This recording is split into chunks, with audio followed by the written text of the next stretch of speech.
This iceberg catalogs belief systems by familiarity and obscurity. Placement is not a judgment of truth or legitimacy. Some entries involve disturbing or extremist material. Viewer discretion is advised. Timestamps are provided below. Dinkoism takes us to India in 2016, where a group of rationalists and atheists decided to fight religious intolerance with the most effective weapon available: merciless satire. The religion centers around the worship of Dinkan, a cartoon mouse superhero from a Malayalam comic book series. Dinkan appeared in comics throughout the 1990s, possessing standard superhero abilities like flight, super strength, and the occasional universe-saving feat. The character had no religious significance whatsoever until a Facebook group called Atheist Republic transformed him into a deity. The movement targets specific issues within Indian society, particularly caste-based discrimination and religious violence. By creating an intentionally ridiculous religion, Dinkists force conversations about why certain beliefs receive protection and reverence while others get dismissed. What started as a Facebook meme evolved into an organized movement with thousands of members. The group produces content criticizing religious fundamentalism, promotes scientific thinking, and advocates for secularism. They've organized blood donation drives and charity work under the banner of Dinkoism, demonstrating that ethical behavior doesn't require traditional religious frameworks. The Indian government initially struggled with how to classify Dinkoism. The movement technically meets many criteria for religious status, creating uncomfortable questions about the line between legitimate faith and parody. The movement gained traction rapidly across Kerala and other parts of India. Followers refer to themselves as Dinkists, and the religion features its own set of commandments that parody traditional religious doctrine. These include rules like, "Thou shalt not force your beliefs on others," and "Thou shalt not discriminate based on caste, creed, or color." Dinkoism functions as social commentary wrapped in religious packaging. Members perform satirical rituals, such as mock prayers to Dinkan and comedic festivals that mirror traditional religious celebrations. The religion openly admits its satirical nature, with followers explicitly stating they created Dinkoism to expose the absurdity of religious dogma and superstition. Like this video and subscribe to Maker. Rodnovery refers to the modern revival of ancient Slavic paganism, a movement that emerged from the ashes of the Soviet Union with the explicit goal of reclaiming pre-Christian spiritual traditions.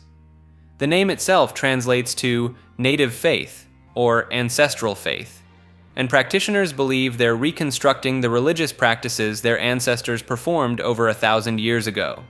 The movement took off in the late 1980s and early 1990s as the Soviet state collapsed. Suddenly, people across Russia, Ukraine, Poland, and other Slavic nations could openly explore spiritual paths that had been suppressed for decades under communist rule. Rodnovers worship a pantheon of Slavic deities including Perun, the thunder god wielding an axe, Svarog, the god of fire and blacksmithing, and Mokosh, the earth mother goddess. Their practices center around nature worship, seasonal festivals, and attempting to recreate ancient rituals based on fragmented historical records, folklore, and archaeological findings. They celebrate holidays tied to the solstices and equinoxes, perform outdoor ceremonies in sacred groves, and some groups construct wooden idols of their gods in the style of ancient Slavic tribes. The challenge facing Rodnovery involves its historical authenticity. Christianity wiped out most written records of Slavic paganism over a millennium ago, leaving modern practitioners to piece together their religion from scraps. The Book of Velas, a text that surfaced in the early 20th century, claiming to be an ancient Slavic religious manuscript, became central to many Rodnover groups.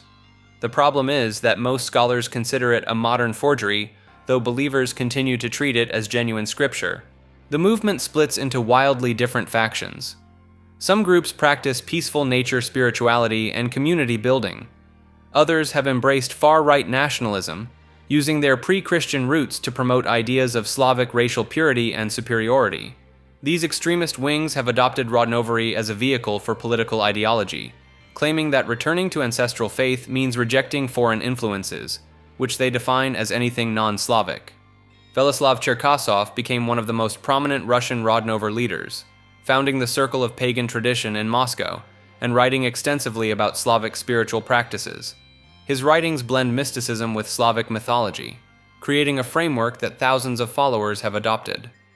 The Ukrainian branch of Rodnovery developed its own distinct character, particularly after 2014. Some Ukrainian Rodnovers explicitly frame their practice as resistance to Russian cultural influence, viewing Christianity as a foreign import that destroyed authentic Ukrainian identity.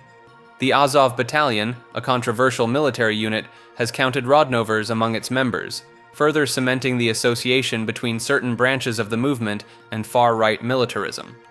Poland's Rodnover scene operates under the name Rodzimowierstwo and tends toward more academic reconstructionism. Polish groups often focus on historical research and attempt to separate themselves from the political extremism plaguing Russian and Ukrainian branches, though nationalist elements still appear in some communities. The movement continues to grow across Slavic nations and diaspora communities worldwide. Estimates suggest tens of thousands of active practitioners, though exact numbers remain unclear due to the decentralized nature of Rodnover groups. Some worship in small family units. Others gather in large festivals attracting hundreds of participants. Kongo mythology refers to the spiritual framework developed by the Kongo people of Central Africa, spanning what's now the Democratic Republic of Congo, and Angola. The system centers around a cosmological diagram called the Dikenga, which maps the universe as a cross within a circle, dividing existence into the land of the living and the land of the dead. The Dikenga positions the sun's journey as the key to understanding reality. The top of the cross marks noon, the peak of life and power. The bottom represents midnight, the realm of ancestors and spirits. The horizontal line traces birth on one side and death on the other. This wasn't just philosophical abstraction.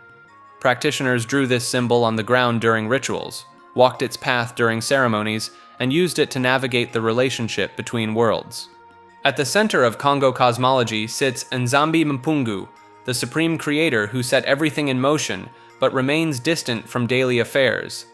The real spiritual action happens through intermediary forces called Nkisi, objects imbued with spiritual power through specific materials, invocations, and sometimes the placement of medicines or sacred substances. Each Nkisi served distinct purposes, from healing illnesses to binding oaths to protecting communities. Water holds particular significance through spirits called Simbi, entities dwelling in rivers, springs, and pools. These weren't gentle nature spirits. The Simbi possessed knowledge of herbalism, divination, and the mysteries between life and death. Accessing their wisdom required careful ritual and respect, as offending a Simbi could bring misfortune or illness. The crossroads emerge as sacred spaces in Kongo belief, physical manifestations of the Dikenga's intersection, points where the living world meets the spirit realm.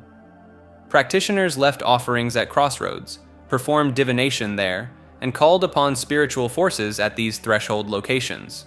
Kongo spiritual practices survived the transatlantic journey through enslaved populations, transforming but maintaining core elements in traditions like Palo Mayombe in Cuba, Hoodoo in the United States, and certain aspects of Haitian Vodou.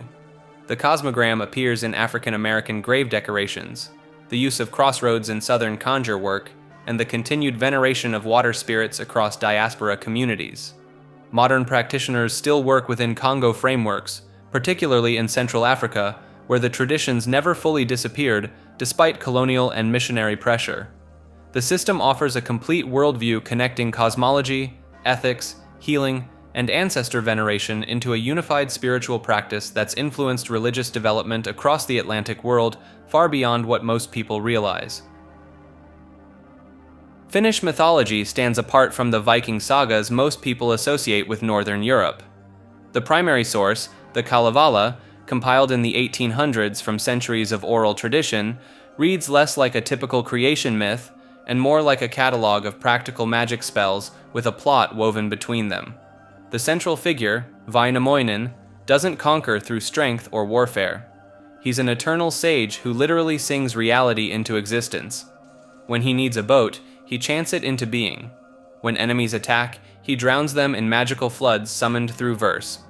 The concept of words holding tangible power saturates every layer of this mythology. The most mysterious element involves the Sampo, a magical mill that generates infinite wealth, salt, and grain from nothing. Its exact nature remains deliberately vague in the texts. Different scholars argue it represents anything from a world pillar to an ancient handmill to something entirely supernatural. The entire second half of the Kalevala revolves around stealing this object from Louhi, a witch queen who rules the northern wasteland of Pohjola. Louhi herself embodies a distinctly Finnish approach to magic. She's not purely evil or good, she simply operates by different rules. She transforms into giant eagles, commands diseases, and steals the sun and moon when angered. Her daughters become prizes in impossible tasks, like forging a boat from a swan's feather or plowing a field of vipers. The smith god Ilmarinen creates the Sampo through 7 days of continuous forging, though the text never explains how flour, salt, and gold emerge from metalwork. He later attempts to forge a wife from gold and silver when his original bride dies, but the metal woman remains cold and lifeless. The myth treats this as obvious, yet he needed to try anyway. Bear worship forms a crucial component that survived well into Christian times. Hunters performed elaborate ceremonies before and after killing bears, including multi-day feasts where they apologized to the bear's spirit, explained the death was accidental, and sang songs praising its divinity. They believed bears descended from the sky and would return there after death, carrying reports of how humans treated them. The Finnish underworld, Tuonela, functions as a twisted mirror of the living world. The dead continue their regular activities in a dim, shadowy version of life. The river of Tuonela flows with swords and razors instead of water. Vainamoinen visits to retrieve lost knowledge and barely escapes when the hostess tries to trap him forever. He constructs an impossible raft from iron to cross back. Shamanic practices thread through every story. Heroes enter trance states, journey to other realms, and speak with spirits of animals and natural features.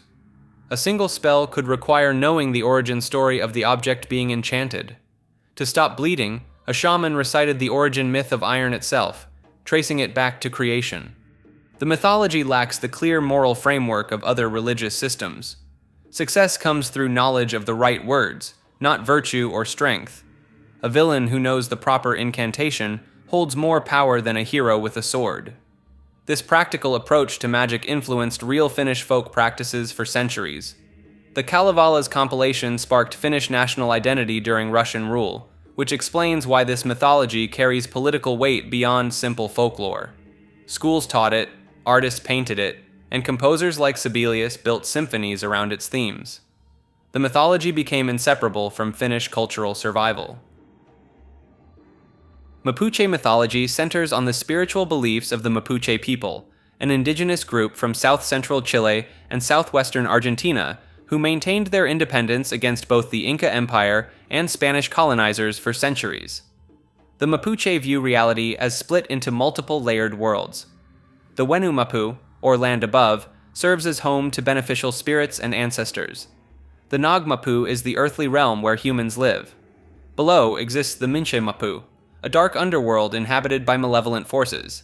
These aren't metaphorical concepts but literal places that shamans claim to travel between during spiritual journeys.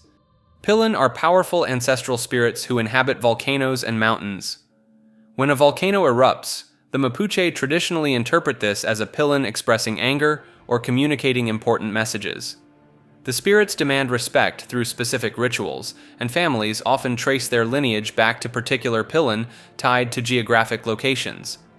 Every element of nature has a Nyen, a protective spirit that owns and guards it. There's a Nyen for water, forests, mountains, and even specific animals. Asking permission from these spirits before hunting, gathering, or using natural resources is considered essential.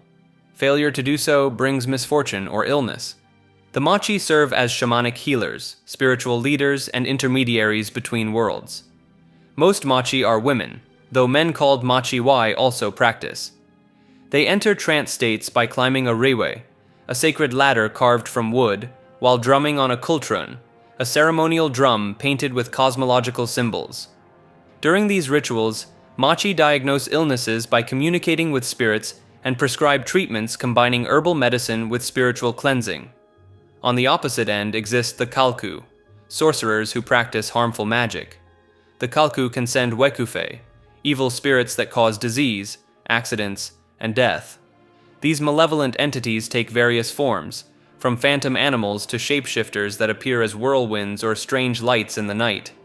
Communities traditionally called upon Machi to combat Kalku attacks through protective rituals and spiritual warfare. Spanish colonization attempted to suppress these practices for over 300 years, yet Mapuche spirituality persisted. Catholic imagery merged with traditional beliefs in some communities, while others maintained pure indigenous practices in secret. Contemporary Mapuche activism often combines political resistance with spiritual revival, as communities fight to protect sacred sites from logging companies and hydroelectric projects. Modern Machi still conduct healing ceremonies, though they face skepticism from both mainstream Chilean society and evangelical Christian groups that have gained influence in Mapuche territories. Some Machi have reported persecution, with their rewe being burned or their practices being dismissed as superstition, even as medical anthropologists document their sophisticated understanding of local medicinal plants. Patripassianism centers on one of Christianity's most condemned early theological positions. The name itself reveals the controversy. It combines the Latin words for father and suffered. The core claim shocked the early church. Patripassianists believed that God the Father himself hung on the cross and experienced the crucifixion, not just observing his son's pain, but literally suffering the wounds, feeling the nails, enduring the death. In their view, there was no meaningful separation between father and son. They were the same, being wearing different masks depending on the situation. This teaching emerged in Rome during the 2nd and 3rd centuries, primarily through a theologian named Praxius. He argued that the Trinity was just God adopting different modes or roles. Sometimes Father, sometimes Son, sometimes Holy Spirit, but always the same single divine person underneath. The implications troubled church leaders immediately. If the Father died on the cross, who was running the universe during those 3 days? If the Father suffered, died, and resurrected, then the entire framework of Christian theology collapsed. The idea of Jesus praying to the Father became nonsensical. He'd essentially be talking to himself. Tertullian, one of the most influential early Christian writers, attacked Praxias relentlessly. He coined the term Patripassianism as an insult, turning the belief into a slur. His writings accused Praxias of crucifying the Father, language designed to make the position sound as blasphemous as possible. The Church officially rejected Patripassianism as heresy by the mid-200s. But the underlying question it raised, how exactly 3 persons could be one God, continued haunting Christian theology for centuries. The belief effectively died out, remembered mainly as a cautionary tale about taking monotheism too far. Palo refers to Palo Mayombe, an Afro-Caribbean religion that originated in Cuba through the spiritual traditions of enslaved people from the Congo Basin. The practice centers around communicating with the dead and harnessing natural forces through a sacred object called a nganga or prenda. The nganga itself is a cauldron or pot that contains sticks, bones, earth from specific locations, and other elements believed to house a spirit. Practitioners known as paleros dedicate years to building relationships with these spirits, feeding them offerings of alcohol, tobacco, and animal blood. The nganga is treated as a living entity with its own personality and preferences. Unlike Santeria, which syncretized with Catholicism and works primarily with orishas, Palo operates through contracts with the dead and spirits of nature called mpungos. The religion divides into different branches, with Palo Monte being more aligned with positive work and Palo Mayombe focusing on power without moral restrictions. This distinction matters because some paleros will take on any request regardless of intent, while others maintain ethical boundaries.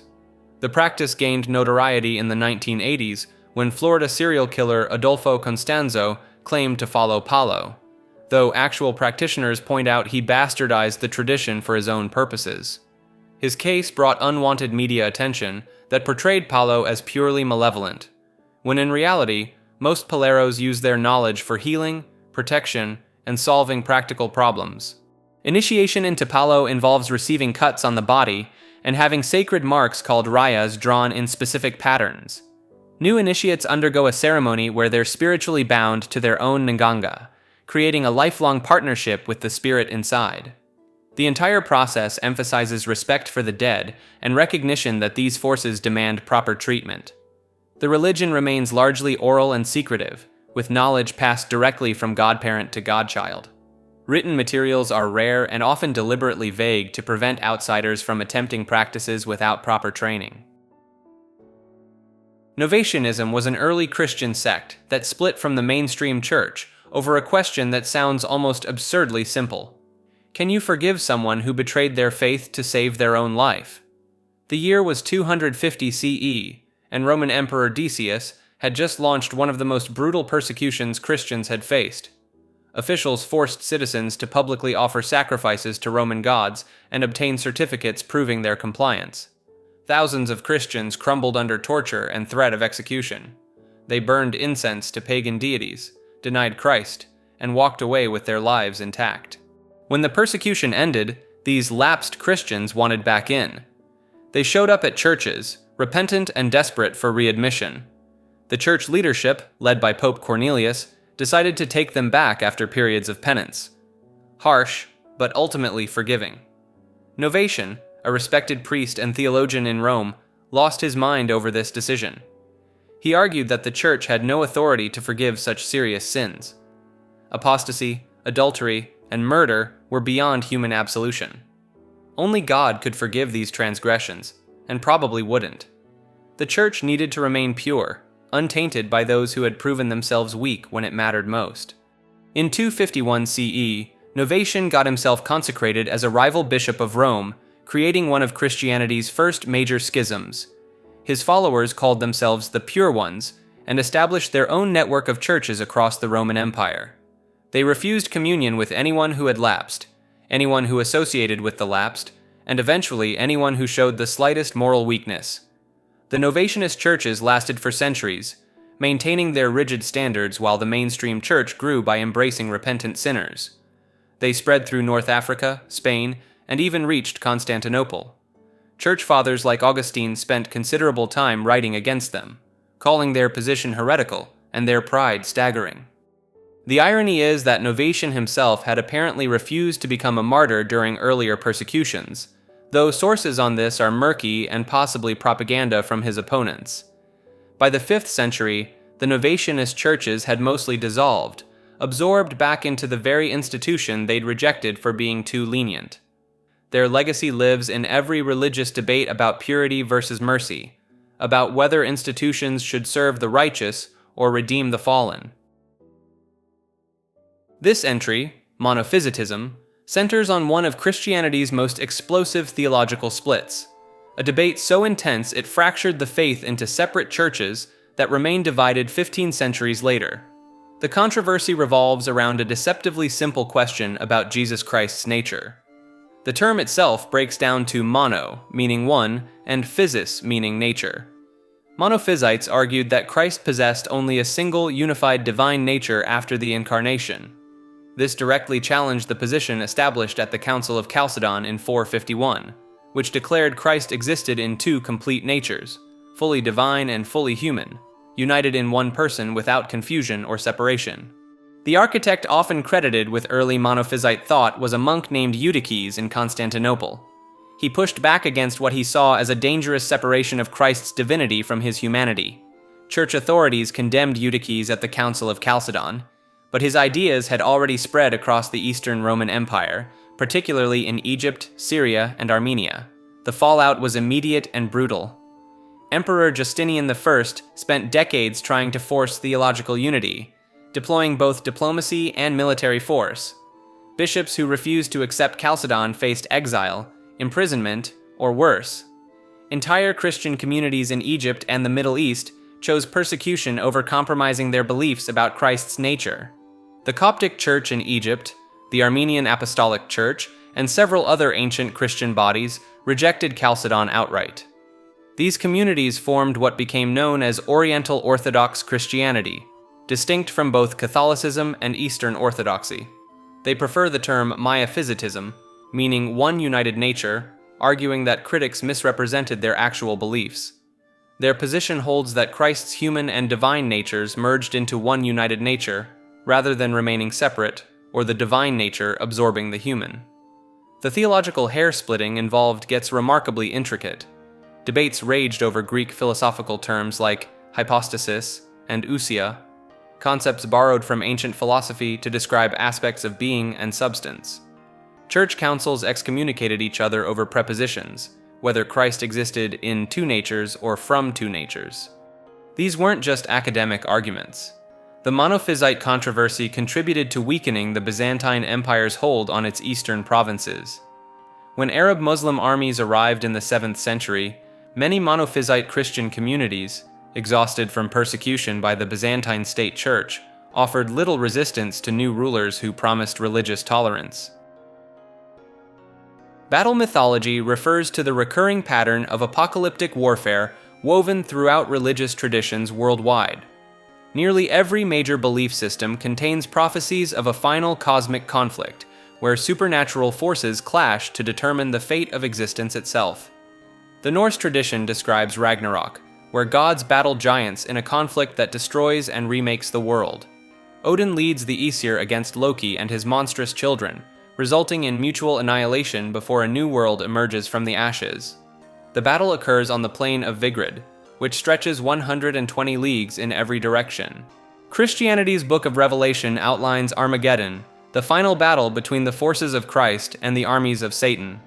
The location specified is Megiddo in Israel, an actual archaeological site where numerous historical battles occurred. This geographical specificity has led countless groups throughout history to declare various conflicts as the beginning of end times.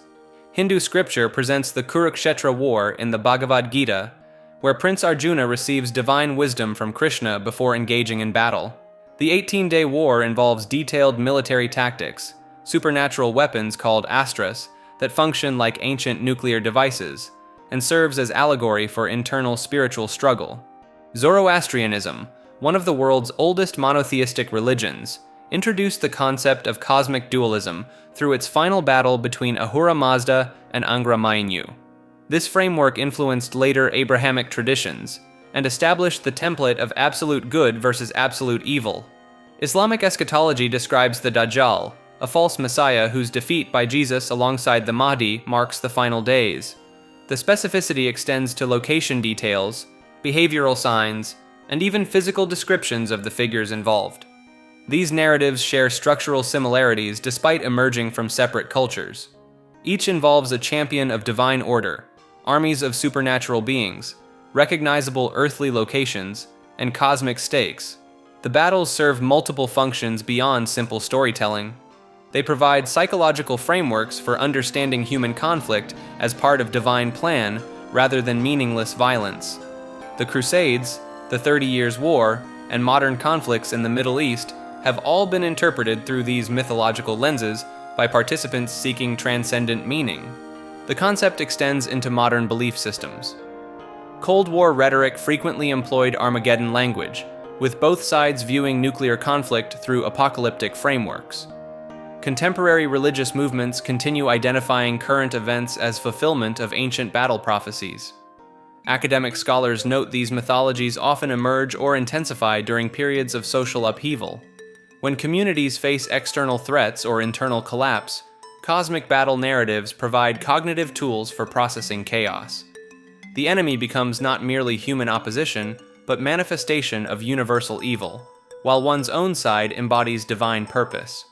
Anthropologist René Girard proposed these battle myths serve to channel and contain human violence through religious ritual and symbolism. By projecting warfare into cosmic dimensions, societies create controlled frameworks for addressing inevitable human aggression. The mythologies also establish clear moral boundaries. Participants know which side represents salvation and which represents destruction. This clarity provides comfort, but historically enables justification for extreme actions against those designated as servants of evil forces. Zulu mythology encompasses the spiritual belief system of the Zulu people of South Africa, one that blurs the line between the living world and a supernatural realm filled with ancestral spirits and dangerous entities. At the foundation sits Unkulunkulu, the first ancestor who emerged from reeds and created humanity. Unlike creator gods in other mythologies who remain distant, Unkulunkulu walked away from creation once his work was done, leaving humans to navigate the world he built. This abandonment creates a spiritual system where the dead hold more immediate power than distant deities. The real authority comes from the Amadlozi, ancestral spirits who actively monitor and influence the lives of their descendants. These spirits demand respect through ritual offerings and proper burial ceremonies. Fail to honor them correctly, and they'll manifest misfortune, illness, or prophetic dreams that border on nightmares. Zulu practitioners consult with sangomas, traditional healers who serve as intermediaries, entering trance states to communicate directly with these ancestral forces. The mythology populates the natural world with creatures that make modern cryptids seem tame. The Tikaloshi stands out as particularly unsettling, a dwarf-like being with the ability to become invisible by swallowing a pebble. This entity sneaks into homes at night, targeting sleeping victims with illness or worse. The traditional defense involves raising beds on bricks, based on the belief that Tikaloshes cannot climb. Accusations of sending a Tikaloshe to harm rivals remain a serious charge in some communities today. Water harbors its own terrors. The Inkanyamba, a giant serpent dwelling in deep pools and waterfalls, controls weather and rainfall. Sightings describe a horse-headed snake large enough to create whirlpools and storms when disturbed. The Mumlambo, a river goddess appearing as either a beautiful woman or massive snake, offers wealth to those willing to sacrifice something precious in return. These bargains rarely end well. The cosmology divides existence into the sky realm of Umvelinkangi and the earthly domain, connected through sacred spaces like mountains, caves, and rivers. Lightning holds particular significance as a direct manifestation of divine will, capable of marking individuals for spiritual destinies or delivering punishment. Russian Baptists became one of the most prominent groups. They spread through the Russian Empire in the 1860s, often facing severe persecution from both the Orthodox Church and the Tsarist government. Many believers were exiled to Siberia or imprisoned for the simple act of holding prayer meetings outside official Orthodox channels. The movement survived by operating underground, with believers meeting in forests, basements, and private homes. Ukrainian Pentecostals added another layer to this phenomenon. They embraced charismatic worship practices like speaking in tongues and divine healing, which struck Orthodox observers as either heretical or genuinely demonic. The cultural clash was profound. Orthodox Christianity emphasized quiet reverence and prescribed prayers, while these Pentecostal services involved spontaneous worship, loud prayer, and physical expressions of faith. Under Soviet rule, these groups faced systematic attempts at eradication. The communist government viewed all religion as dangerous, but Protestant minorities received particular attention since they lacked the institutional protection that the Orthodox Church sometimes negotiated. Believers developed sophisticated networks for printing illegal Bibles, training pastors in secret, and maintaining their communities without leaving evidence for authorities. The theological adaptations these groups made created something distinct from either their Western Protestant roots or the surrounding Orthodox culture. Many retained elements like elaborate vocal harmonies from Orthodox chant traditions, while maintaining Protestant emphasis on scripture and personal conversion. Some groups incorporated Eastern approaches to fasting and spiritual discipline, while rejecting Orthodox veneration of icons and saints. What's particularly striking is how these communities maintained their identity through multiple waves of persecution. Romanian Pentecostals endured both Orthodox opposition and communist repression under Ceausescu's regime. Many were tortured for refusing to renounce their faith or inform on fellow believers. The movement didn't just survive, it grew, with underground churches multiplying even as their leaders faced imprisonment.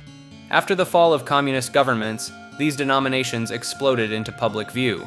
Churches that had operated in secret for decades suddenly could build visible congregations.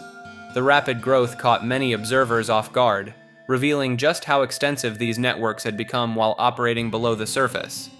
The movement also spread among ethnic minorities within these regions. German-speaking Mennonites established communities across Russia and Ukraine. Korean Presbyterians built churches in Central Asian territories of the former Soviet Union. Each group navigated the complex relationship between their Protestant theology, their ethnic identity, and the dominant Orthodox culture. These denominations continue to occupy an unusual position. In countries like Russia, laws now restrict Protestant missionary activity and favor the Orthodox Church as the traditional faith. Eastern Protestant believers find themselves caught between Western Protestant organizations that don't fully understand their context, and Orthodox populations that view them as foreign imports threatening cultural identity.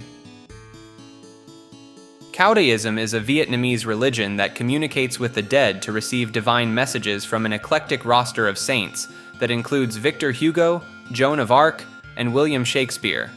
Founded in 1926 by Ngo Van Chieu, a Vietnamese civil servant working for the French colonial administration, Caodaism emerged from seance sessions where participants claimed to receive revelations from a supreme deity called Cao Jai, meaning high tower. The religion blends Buddhism, Taoism, Confucianism, Christianity, and French spiritualism into a single faith that worships what followers call the Supreme Being. The visual centerpiece of Caodaism is the Divine Eye, a massive painted eyeball that adorns their temples and serves as the faith's primary symbol. Their main temple in Tay Ninh, Vietnam features vivid pink and blue dragon-wrapped pillars, ornate architecture mixing Eastern and Western styles, and that omnipresent eye watching from the ceiling. What sets this religion apart is its systematic use of spirit mediums to channel messages from deceased historical and religious figures. Through seances conducted with a specialized wooden basket device called a corbeille à bec, followers claim to receive ongoing revelations from their pantheon of saints. This roster includes Jesus Christ, Buddha, Muhammad, Moses, Confucius, Sun Yat-sen, and notably, French literary figure Victor Hugo, who supposedly dictated numerous spiritual messages in Vietnamese despite dying decades before the religion's founding. The organizational structure mirrors Roman Catholicism, complete with a pope, cardinals, and bishops, though women can hold positions up to cardinal. At its peak in the 1950s, Caodaism claimed over 2 million followers and even operated its own army during the tumultuous period leading up to the Vietnam War.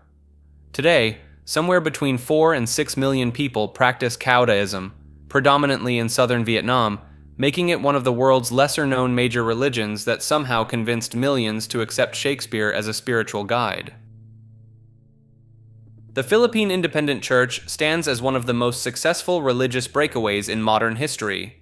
In 1902, a labor organizer named Isabelo de los Reyes and a former Catholic priest named Gregorio Aglipay created an entirely new denomination that pulled roughly 25% of the Filipino population away from Rome in a matter of months. The timing wasn't coincidental. Spain had just lost the Philippines to the United States, and Filipino revolutionaries found themselves fighting their former allies for independence. The Catholic Church, deeply intertwined with Spanish colonial rule for over 300 years, became a symbol of foreign control. When Rome refused to appoint Filipino bishops to lead Filipino congregations, the independence movement found its religious expression. Aglipay himself had served as a military chaplain during the Revolution, blessing troops and weapons before battle. His excommunication by the Catholic Church in 1899 only strengthened his revolutionary credentials. By the time he and De los Reyes formally established the church, they had the backing of wealthy landowners, military leaders, and millions of ordinary Filipinos tired of Spanish priests controlling their spiritual lives. The early church went through some unusual theological phases. Aglipay initially embraced Unitarian beliefs, rejecting the Trinity and the divinity of Christ. Church documents from this period describe Jesus as an enlightened human teacher rather than God incarnate. This lasted roughly 2 decades before the denomination shifted back toward more traditional Christian theology. The most fascinating aspect involves the church's relationship with Freemasonry. Aglipay himself became a high-ranking Mason, and the church incorporated Masonic symbolism and philosophy into its early liturgy and organizational structure. Cathedral designs featured compass and square motifs alongside traditional Christian imagery. This connection caused significant controversy and remains a point of historical debate. By the 1930s, the church began establishing communion agreements with the Episcopal Church in the United States, and later the Anglican Communion worldwide. This move brought the denomination back toward mainstream Christianity while maintaining its independence from Rome. The theological pendulum had swung from radical Unitarianism to Anglo-Catholic practice in just 3 decades. The church still operates today with approximately 600,000 members, holding significant properties and historical churches throughout the Philippines. Its founding represented one of the few successful indigenous Christian movements in Asia that managed to sustain itself beyond a single generation. The true Buddha school blends Vajrayana Buddhism with Taoist practices under the leadership of a former Christian Sunday school teacher turned self-proclaimed living Buddha. Founded in the 1970s by Liu Shengyan, a Taiwanese surveying engineer, the movement claims over 5 million followers worldwide and operates from a temple compound in Redmond, Washington. Liu's spiritual journey began in 1969 when he accompanied his Christian-raised mother to a Taoist temple. A mysterious woman there allegedly knew his name and recent dreams, then instructed him to kneel and close his eyes. During this experience, Liu claimed to receive revelations from 3 Buddhist bodhisattvas and the Jade Emperor. By 1975, he was accepting disciples, and in 1981, he received what he describes as the 5 Buddha empowerment from the 16th Karmapa. Liu also claims to have met Buddha Shakyamuni, Padmasambhava, and Tsongkhapa on mystical planes. The school's practice system demands an extraordinary commitment. New students must complete 100,000 sessions of preliminary practices before advancing. Followers cannot study under any other guru while remaining part of true Buddha school, breaking what the tradition calls a Samaya commandment and risking unsuccessful empowerment. The curriculum progresses through 4 increasingly secret levels, from outer practices and guru yoga to inner energy work resembling Tibetan Buddhism's Tummo fire practice, then to opening the 5 chakras, and finally to Dzogchen teachings considered the most secret practices. Liu's followers revere him as Living Buddha Lian Sheng, a title that sparked significant backlash from established Buddhist organizations. In 2007, 7 major Malaysian Buddhist groups jointly issued a statement condemning the true Buddha school as heretical rather than orthodox Buddhism. They questioned Liu's claim to Buddha status and the supreme power of Dharma, arguing his personal behavior contradicts Buddhist principles.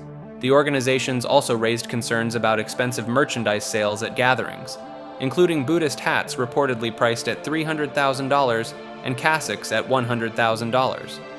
The movement faced its most serious legal challenge in 2000 when a 41-year-old Malaysian immigrant filed a lawsuit in King County, Washington. The woman claimed Liu convinced her she would die from panic disorder unless they performed an ancient twin-body blessing, which turned out to be a euphemism for intercourse. Her attorney stated Liu told the married mother of 3 that this was necessary Buddhist doctrine.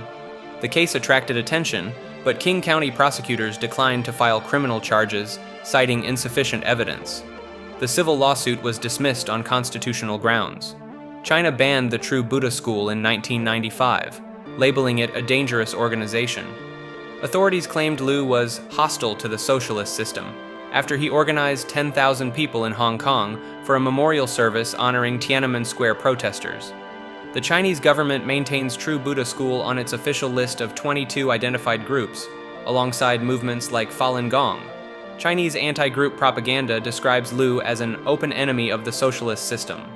Liu disappeared from public view following the controversy in the early 2000s, retreating to Tahiti for 6 years before re-emerging in the United States in 2006. During his absence, the movement continued operating its 300 international chapters and 30 temples.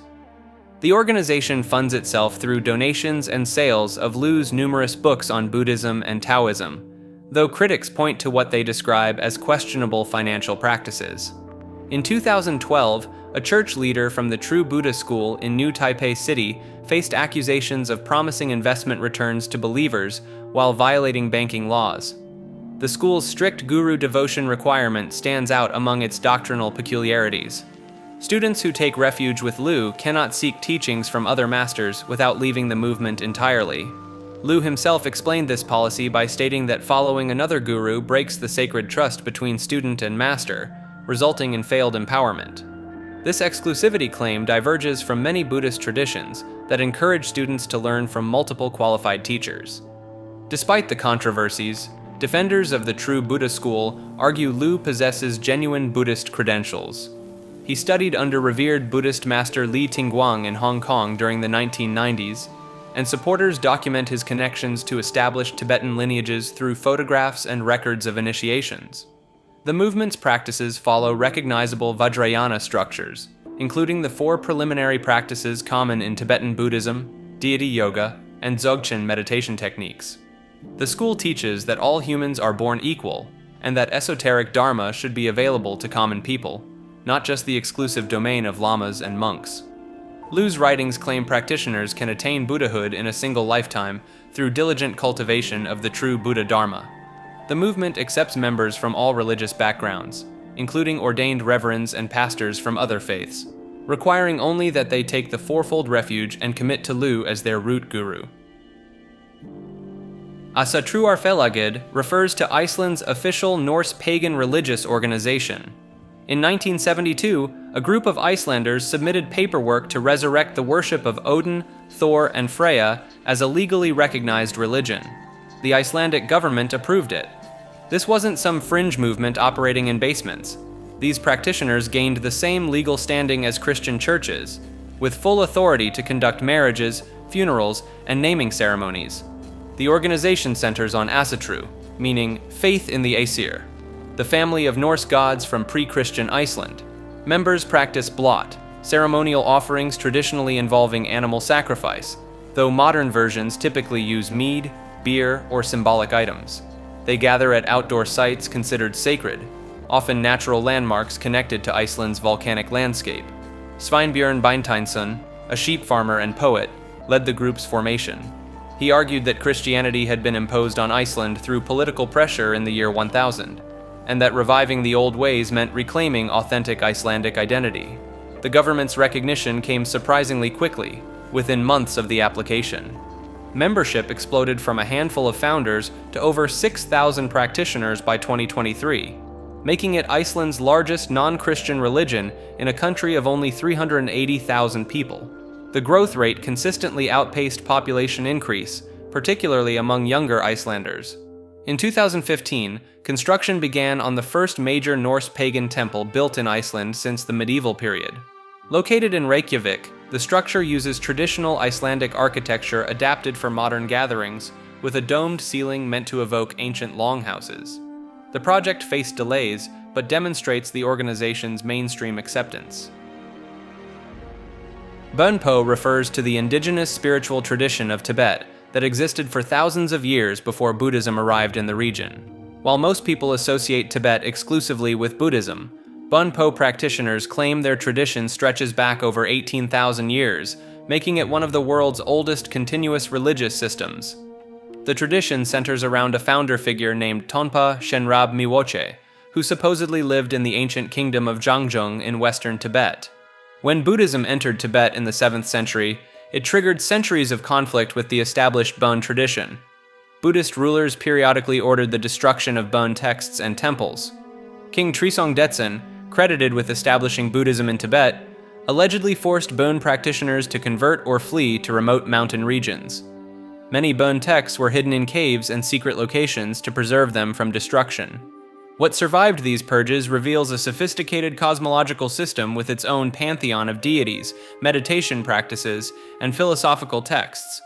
However, centuries of interaction with Buddhism created a complex situation where the two traditions borrowed extensively from each other.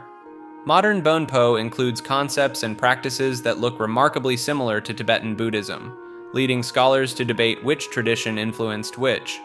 The most visible difference lies in directional practices. While Buddhists circumambulate sacred sites clockwise, Bön practitioners move counterclockwise. They also rotate prayer wheels in the opposite direction and arrange ritual objects in mirror image patterns. The tradition maintains its own monastic system, with the largest Bön monastery, Menri, operating in exile in India after the Chinese occupation of Tibet. Current estimates suggest around 300,000 practitioners remain, primarily in remote areas of Tibet, Nepal, and among the Tibetan diaspora. The most visible difference lies in directional practices. While Buddhists circumambulate sacred sites clockwise, Bön practitioners move counterclockwise. They also rotate prayer wheels in the opposite direction and arrange ritual objects in mirror image patterns. The tradition maintains its own monastic system, with the largest Bön monastery, Menri, operating in exile in India after the Chinese occupation of Tibet. Current estimates suggest around 300,000 practitioners remain, primarily in remote areas of Tibet, Nepal, and among the Tibetan diaspora. The Order of the Solar Temple was a secretive organization that combined Knights Templar mythology, New Age spirituality, and apocalyptic beliefs into a cocktail that ended in one of the most disturbing series of deaths in cult history. Joseph Di Mambro and Luc Jouret founded the group in 1984, operating primarily across Switzerland, France, and Canada. Di Mambro claimed to be a member of the 14th century Knights Templar in a previous life, while Jouret, a Belgian physician, served as the charismatic public face. Together, they recruited wealthy professionals, doctors, civil servants, and business people who paid substantial membership fees for access to elaborate ritual ceremonies. The group taught that Earth was doomed, and members needed to prepare for a transit to a planet orbiting the star Sirius. These weren't metaphorical journeys. Members genuinely believed their physical bodies would travel to another world through death, arriving at a higher plane of existence. In October 1994, the group made international headlines when 53 members died in coordinated incidents across Switzerland and Quebec. Investigators found bodies arranged in star patterns, some shot, others poisoned, many dressed in ceremonial robes. Several victims showed signs of struggle, indicating not everyone went willingly. In one Swiss farmhouse, authorities discovered a 3-month-old infant stabbed to death. Di Mambro had ordered the child eliminated, calling him the Antichrist. The deaths continued. 16 more members perished in the French Alps in December 1995. Their bodies arranged in a star formation in a forest clearing. In March 1997, 5 more members died in Quebec, including 3 children.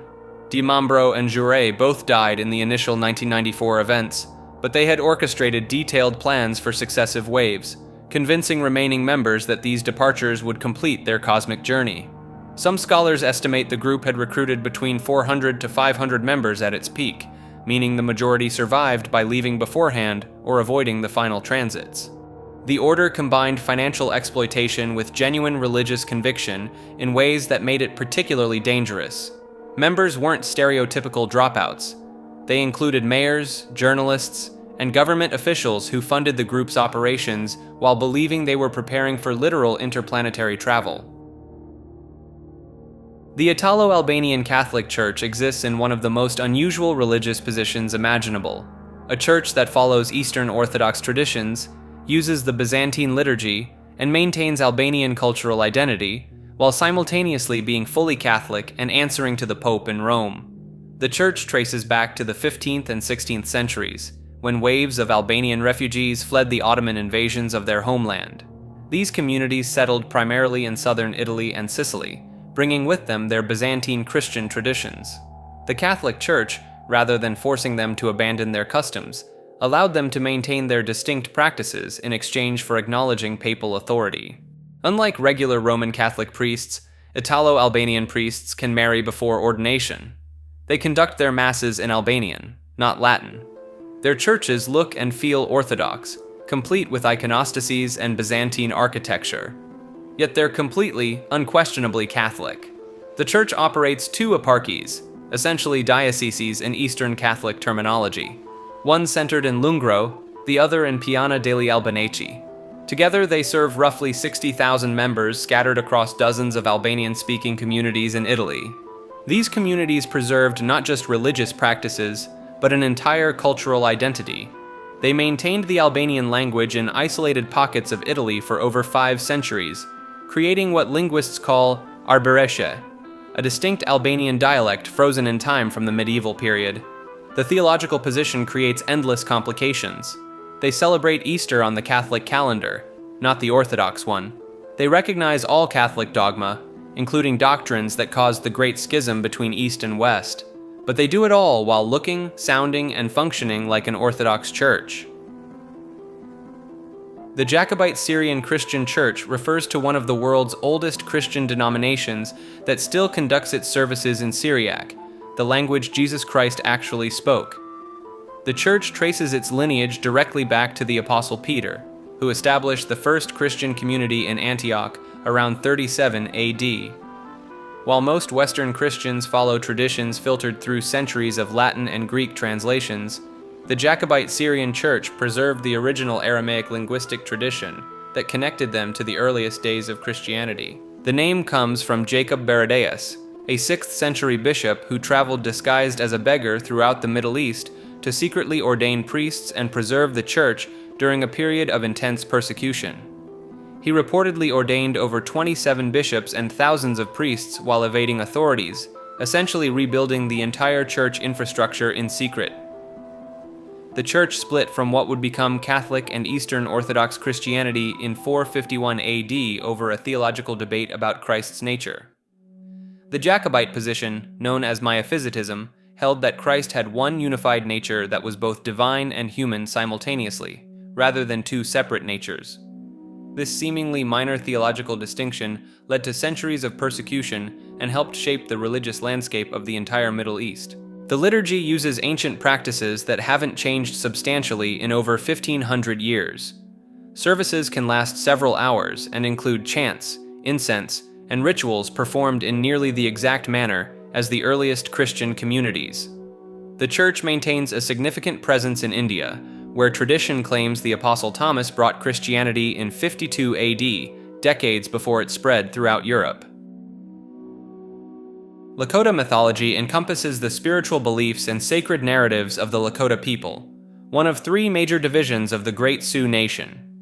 This tradition presents a cosmology where the physical and spiritual worlds exist as inseparable parts of a unified whole.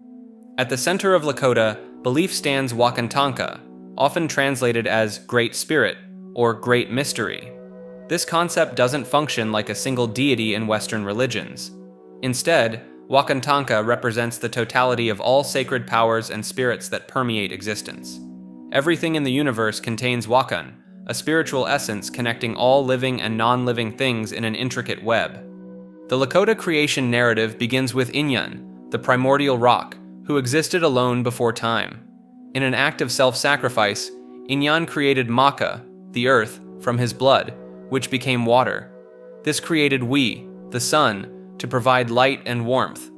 The narrative continues with Skan, who represents the sky and motion itself, bringing order to chaos by separating and defining the elements. White buffalo calf woman holds particular significance in Lakota tradition. According to the accounts, she appeared to 2 hunters during a time of great hardship, bringing the sacred pipe and teaching the Lakota 7 essential ceremonies. The pipe itself became central to spiritual practice, with its smoke carrying prayers to the spirit world. Before departing, she transformed into a white buffalo calf, then cycled through the 4 colors representing the 4 directions before disappearing. The appearance of actual white buffalo calves in modern times continues to hold profound spiritual meaning for the Lakota people. The cosmos divides into several interconnected realms. Above the visible sky exists the realm of thunderbirds, massive winged beings whose wing beats create thunder and whose eyes flash lightning. Below the earth dwells Unktehi, a powerful water spirit often described as a horned serpent or dragon. These beings don't simply exist as metaphors. In traditional understanding, they function as real spiritual forces capable of interacting with the physical world. The concept of the 4 directions carries weight beyond simple geography. Each direction connects to specific colors, seasons, animals, and spiritual principles. West links to black, thunder beings, and introspection. North connects to white, cleansing winds, and endurance. East associates with yellow, wisdom, and new beginnings. South represents red, healing, and growth. The center, where all directions meet, holds its own significance as the place of balance. Vision quests demonstrate how Lakota spirituality operates in practice. A person seeking guidance undergoes purification in an inipi, or sweat lodge ceremony, before spending days alone in a remote location without food or water. During this isolation, they remain open to receiving visions from the spirit world. These visions aren't considered hallucinations from deprivation, but genuine spiritual communications providing direction and purpose. The guidance received during a vision quest can shape someone's entire life path, from their role in the community to their personal spiritual practices. The sun dance ceremony stands as one of the most sacred and demanding rituals. Participants dance for multiple days under the summer sun, some choosing to pierce their skin and attach themselves to a central pole through rawhide thongs. The physical ordeal serves as prayer and sacrifice for the benefit of the entire community. Early missionaries and government officials found this practice so concerning, they banned it in the late 1800s. The ceremony continued in secret until gaining legal protection again in 1978. Lakota mythology includes numerous other spiritual beings with specific roles. The Pite Oyate, or Buffalo Nation, exists as spirit beings separate from physical buffalo, though intimately connected to them. Spider, known as Iktomi, functions as a trickster figure whose stories teach important lessons through his mistakes and schemes. The two-faced woman, Anuk Ite, embodies both beauty and horror, teaching about the dual nature of existence. The medicine wheel serves as both a physical construction and a conceptual framework. Physical medicine wheels, stone arrangements found across the Great Plains, mark sacred sites and astronomical alignments. As a concept, the medicine wheel provides a model for understanding life's stages, the cycle of seasons, and the balance of opposing forces. Each person's life journey follows a path around the wheel, encountering different lessons and challenges at each point. Dreams hold particular authority in Lakota tradition. The dream world offers direct access to spiritual guidance without the need for ceremonial preparation. Recurring dreams, or particularly vivid ones, receive careful attention and interpretation. Warriors would seek dreams before battle, healers before attempting difficult cures, and leaders before making crucial decisions affecting the community. The concept of Mitakuye Oyasin, meaning all my relations, encapsulates the interconnected nature of existence in Lakota thought. This phrase acknowledges the relationship between humans and every other part of creation, from animals and plants to stones and stars. This perspective doesn't romanticize nature, but recognizes mutual responsibility and respect between all forms of existence. Lakota spirituality maintains active practice today, with ceremonies and traditions continuing despite centuries of suppression and cultural pressure. The mythology doesn't exist as ancient stories frozen in the past, but as living traditions that continue to evolve while maintaining their essential teachings about the sacred nature of all existence and humanity's place within the greater web of creation. Most Holy Family Monastery operates from a rural location in New York and has become one of the most extreme voices in traditional Catholicism. The Diamond Brothers, Michael and Peter, run this organization and have built a substantial online following through thousands of videos making claims that most Catholics find shocking. The monastery embraces Siddhas vacantism, the belief that the papal seat has been vacant since the 1950s. According to their teachings, every pope from John XXIII onward has been an anti-pope, an illegitimate pretender to the throne of St. Peter. This alone places the group far outside mainstream Catholicism, but its positions go considerably further. The monastery teaches that virtually all non-Catholics are destined for eternal punishment, with no exceptions for ignorance or good faith. It extends this condemnation to include most Catholics as well, arguing that anyone who attends the post-Vatican II Mass or accepts the current papal authority has abandoned the true faith. The brothers have declared that natural family planning is a mortal offense, that receiving communion from nearly any priest alive today is sacrilege, and that cremation guarantees the loss of one's soul. Their video production is relentless. The organization has created content covering everything from conspiracy theories about world governments to detailed critiques of religious artwork it considers heretical. The Diamond Brothers speak with absolute certainty, presenting their interpretations as undeniable truth rather than theological opinion. The monastery sells religious materials and accepts donations, though it has faced criticism for its business practices. Former supporters have described high-pressure tactics and claims that financial support of the monastery was necessary for personal redemption. What makes the group particularly notable in religious circles is its willingness to condemn other traditional Catholic organizations. Even fellow Siddhas vacantists often find themselves targeted by its videos, declaring them outside the faith for various doctrinal disagreements. The brothers have argued that they represent the last remnant of true Catholicism, with every other institution having fallen into error. Thracian religion and Heros Karabasmos represent one of ancient Europe's most mysterious spiritual traditions. The Thracians occupied modern-day Bulgaria, northern Greece, and parts of Turkey from roughly 1000 BCE until Roman conquest. Yet they left behind almost no written records of their beliefs. What survives comes from Greek observers, archaeological findings, and scattered inscriptions that hint at practices far stranger than their Mediterranean neighbors. The Thracians worshipped through ecstatic ritual. Herodotus documented ceremonies where priests would fall into trance states, sometimes lasting days, believed to commune directly with the dead. Unlike Greek religion's formal temple worship, Thracian spirituality centered on mountain shrines and sacred groves where devotees engaged in frenzied dancing, consuming large quantities of wine to achieve altered consciousness. The Greeks actually borrowed their god Dionysus directly from Thracian traditions, though they toned down the original intensity. Heros Karabasmos specifically refers to the Thracian horseman, a deity depicted on thousands of stone reliefs across the Balkans. These carvings almost always show the same scene: a rider on horseback approaching an altar, sometimes with a serpent coiled around a tree nearby. The name Karabasmos appears in inscriptions from the 2nd and 3rd centuries CE, though the deity itself is far older.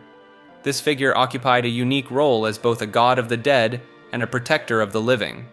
Thracians believed Karabasmos would ride between worlds, guiding souls to the afterlife while simultaneously defending communities from supernatural threats. Archaeological evidence shows families made regular offerings at roadside shrines depicting the horseman, leaving coins, food, and small figurines in exchange for protection. The burial practices tied to this belief system reveal the intensity of Thracian death culture. Wealthy Thracians were interred in elaborate tumulus tombs alongside their horses, weapons, and sometimes human attendants. The Kazanlak tomb in Bulgaria preserves stunning frescoes showing funeral banquets where the deceased sits among the living, suggesting they believed death was merely a transition to another form of existence. Some tombs contained evidence of ritual killing of horses, their bodies positioned as if ready to carry their masters into the next world. Orphism, one of ancient Greece's most secretive mystery cults, originated in Thrace. The mythical figure Orpheus himself was Thracian, and texts describe how his head continued prophesying after his death, floating down the Hebrus River while still singing. This detail reflects the Thracian belief in consciousness surviving bodily destruction, a concept that made Greek rationalists deeply uncomfortable. Yazdanism refers to a collection of Kurdish religious traditions that have survived centuries of persecution while maintaining beliefs that predate both Islam and Christianity. These faiths blend ancient Mesopotamian practices with elements borrowed from Zoroastrianism, creating syncretic systems that mainstream religions have often labeled as heretical. The most recognized Yazdani group are the Yazidis of northern Iraq, whose beliefs center around Melik Taus, the peacock angel. This figure serves as God's primary representative on earth. Islamic and Christian critics have historically identified Melik Taus with Satan due to certain origin stories that parallel the biblical account of Lucifer's fall.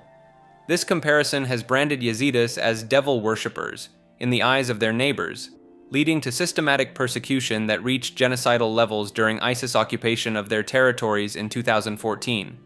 Yazdani religions share several distinctive practices that set them apart from surrounding faiths. They maintain strict endogamous marriage rules, meaning members can only marry within their religious community. They also practice a form of reincarnation belief system where souls progress through multiple lifetimes, and they hold that religious conversion is impossible. You must be born into the faith. The Alevis of Turkey represent another major Yazdani branch, numbering in the millions, but often forced to practice in secrecy due to the country's Sunni Muslim majority. Their rituals include communal gatherings called Sem ceremonies, where men and women worship together, drink alcohol, and perform spiritual dances, practices that conflict directly with Orthodox Islamic law. What makes these traditions significant is their preservation of pre-Islamic Kurdish spirituality through oral tradition. Many of their sacred texts were never written down, passed instead through hereditary priestly classes who memorized thousands of lines of religious poetry and hymns. This oral preservation system means that much of their actual doctrine remains hidden from academic study, creating an air of mystery around their true beliefs and practices. The Mu'tazila were an Islamic theological school that emerged in 8th century Iraq and became so controversial that its followers faced imprisonment, execution, and eventual erasure from mainstream Islamic discourse. The Mu'tazila formed around a radical proposition for their time, that human reason should take precedence over religious tradition when interpreting scripture. They believed people possessed genuine free will, rather than acting as puppets of divine predestination. Their scholars argued that good and evil could be determined through rational thought alone, independent of revelation. The Mu'tazila were an Islamic theological school that emerged in 8th century Iraq and became so controversial that its followers faced imprisonment, execution, and eventual erasure from mainstream Islamic discourse. The Mu'tazila formed around a radical proposition for their time, that human reason should take precedence over religious tradition when interpreting scripture. They believed people possessed genuine free will, rather than acting as puppets of divine predestination. Their scholars argued that good and evil could be determined through rational thought alone, independent of revelation. Their most explosive claim challenged the nature of the Quran itself. While Orthodox Muslims considered the Quran eternal and uncreated, existing alongside God since before time, the Mu'tazila declared it a created text. This distinction might seem academic, but it carried enormous implications. If the Quran was created, it could be interpreted contextually rather than treated as literal divine speech. In 833 CE, Caliph al-Ma'mun made Mu'tazila doctrine the official state theology and launched what became known as the Mihna, an inquisition targeting scholars who refused to accept their teachings. Religious authorities were dragged before courts and forced to affirm that the Quran was created. Those who refused faced imprisonment or worse. Minoan religion is one of the oldest belief systems in European history, practiced by the Minoan civilization on the island of Crete from roughly 2700 to 1100 BCE. And despite being one of the most archaeologically rich ancient cultures we've ever uncovered, their religion remains almost entirely a mystery because we still cannot fully read their written language. What we do know comes from excavated temples, painted frescoes, carved seal stones, and a whole lot of educated guessing. The Minoans appear to have centered their worship around a powerful mother goddess figure, often depicted holding snakes in both hands, bare-chested, wearing an elaborate tiered skirt. These snake goddess figurines, found in the Palace of Knossos by archaeologist Arthur Evans in the early 1900s, became some of the most iconic artifacts in all of ancient history. The snake imagery likely tied into themes of rebirth, fertility, and the underworld, since snakes shed their skin and emerge seemingly renewed. But some scholars argue Evans may have overinterpreted the evidence, possibly even reconstructing the figurines in ways that matched his own assumptions about what a primitive goddess religion should look like. So even the most famous symbol of Minoan belief comes with an asterisk. Bulls were equally central to Minoan spiritual life. Frescoes show young men and women performing what appears to be ritualistic bull leaping, literally vaulting over the horns of a charging bull. Whether this was a religious ceremony, a rite of passage, or some ancient extreme sport with spiritual overtones is still debated. The connection between Crete, bulls, and labyrinths eventually fed directly into the Greek myth of the Minotaur, a half-man, half-bull creature housed in an underground maze beneath King Minos's palace. The Minoans also practiced worship in natural settings like caves and mountaintop sanctuaries rather than relying solely on constructed temples. Peak sanctuaries scattered across Cretan mountains served as open-air ritual sites where worshippers left small clay figurines of humans and animals as offerings. This suggests a faith deeply tied to the landscape itself, where the mountains and caves were considered direct access points to the divine. There is also controversial evidence suggesting the Minoans may have practiced human sacrifice. A site at Anamospilia, excavated in 1979, revealed what appeared to be a young man laid out on a ritual platform with a bronze blade on his bones, alongside a priest-like figure who seemingly died mid-ceremony when an earthquake collapsed the building. Another site at Knossos turned up children's bones with cut marks consistent with defleshing. These findings challenged the long-held image of the Minoans as a peaceful, art-loving civilization and sparked intense academic debate that continues to this day. Their religion essentially vanished when Minoan civilization collapsed, likely due to a combination of the catastrophic volcanic eruption on the nearby island of Thera, subsequent tsunamis, and eventual conquest by the Mycenaean Greeks. But echoes of Minoan belief didn't disappear entirely. Many scholars believe elements were absorbed into later Greek religion, with the Minoan mother goddess potentially evolving into figures like Demeter, Artemis, or even Athena. The labyrinth, the bull, the snake, the goddess, all of it filtered through Greek mythology and became part of the cultural DNA of Western civilization, even if the original meaning was lost thousands of years ago. Pelasgian mythology refers to the belief system of the Pelasgians, a mysterious pre-Greek civilization that inhabited the land we now call Greece long before the classical Greeks ever showed up. And when we say long before, we're talking potentially thousands of years before Zeus and the Olympians became the dominant pantheon. The Pelasgians are one of those groups that ancient writers themselves couldn't fully agree on. Herodotus, Homer, and Hesiod all reference them, but their accounts don't always line up. What most sources do agree on is that these people were there first, and their religious practices were fundamentally different from what came after. Their mythology centered on a creator-goddess figure, often identified as Eurynome, who according to their creation myth, rose naked from primordial chaos and divided the sea from the sky by dancing upon the waves. She then created the great serpent Ophion from the north wind, and from their union, the universal egg was laid. Everything in existence hatched from that egg. This is a radically different starting point from the later Greek creation stories, which tend to emphasize male sky gods asserting dominance through conflict and overthrow. The Pelasgian system placed enormous emphasis on Earth Mother worship and fertility, with the feminine divine sitting at the top of the spiritual hierarchy rather than being subordinate to a male counterpart. Some scholars, most notably Robert Graves in his book The White Goddess and the Greek Myths, argued that this represented the original religion of Europe, before patriarchal Indo-European invaders swept in and rewrote the mythology to suit their own power structures. Now, Graves is a controversial figure in academic circles. Many classicists consider his interpretations more poetic than historical. But the core idea that the classical Greek pantheon absorbed and repackaged older Pelasgian deities has legitimate archaeological backing. Artifacts from pre-Mycenaean sites consistently show goddess-centered iconography, and several prominent Greek goddesses like Athena, Demeter, and Hera carry attributes that don't quite fit their later Olympian roles, almost as if they were older, more powerful figures who got demoted when the new mythology took over. The reason this sits on an iceberg like this is because it challenges the assumption that Greek mythology, one of the foundational pillars of Western civilization, was an original creation. Instead, it may be a sanitized revision of something far older and structurally very different, a belief system where the divine feminine wasn't just included, but was the entire point. Mongol mythology is one of those belief systems that shaped the largest contiguous empire in human history, yet most people couldn't name a single deity from it. The Mongols practiced a form of Tengrism, centering their spiritual world around Tengri, the eternal blue sky. Tengri wasn't just a god you prayed to on weekends.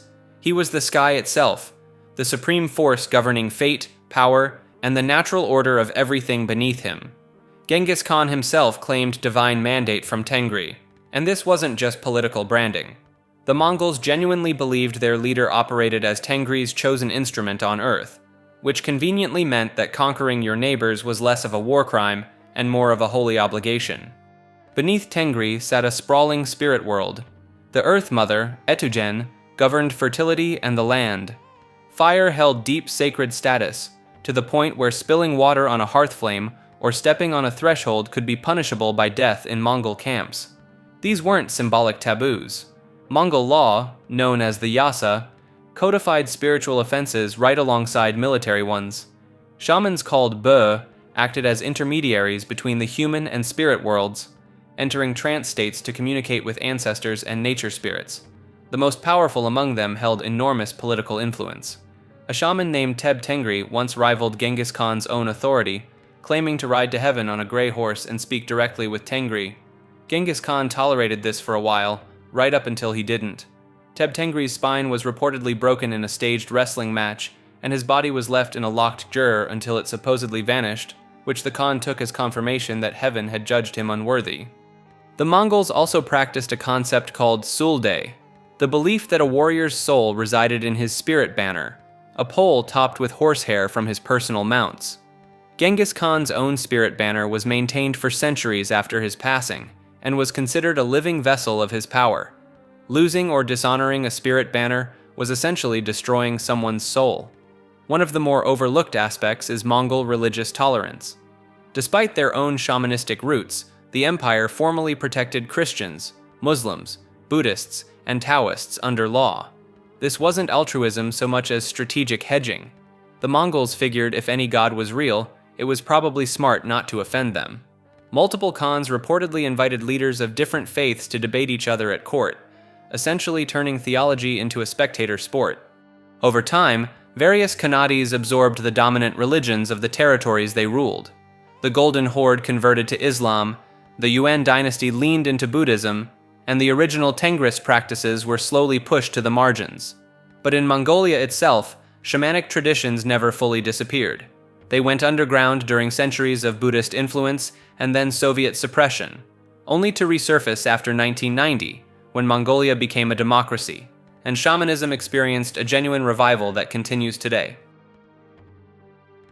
Palmarianism is a breakaway Catholic movement that essentially said, "We're more Catholic than the actual Catholic Church," and then proceeded to prove it in the most dramatic way possible. It all started in 1968 in Palmar de Troya, a small town in southern Spain, when a man named Clemente Dominguez y Gomez claimed to have witnessed visions of the Virgin Mary. Now, Marian apparitions aren't exactly rare in Catholic history, but Clemente took things significantly further than most visionaries ever do. He didn't just report what he saw, he built an entire parallel church around it.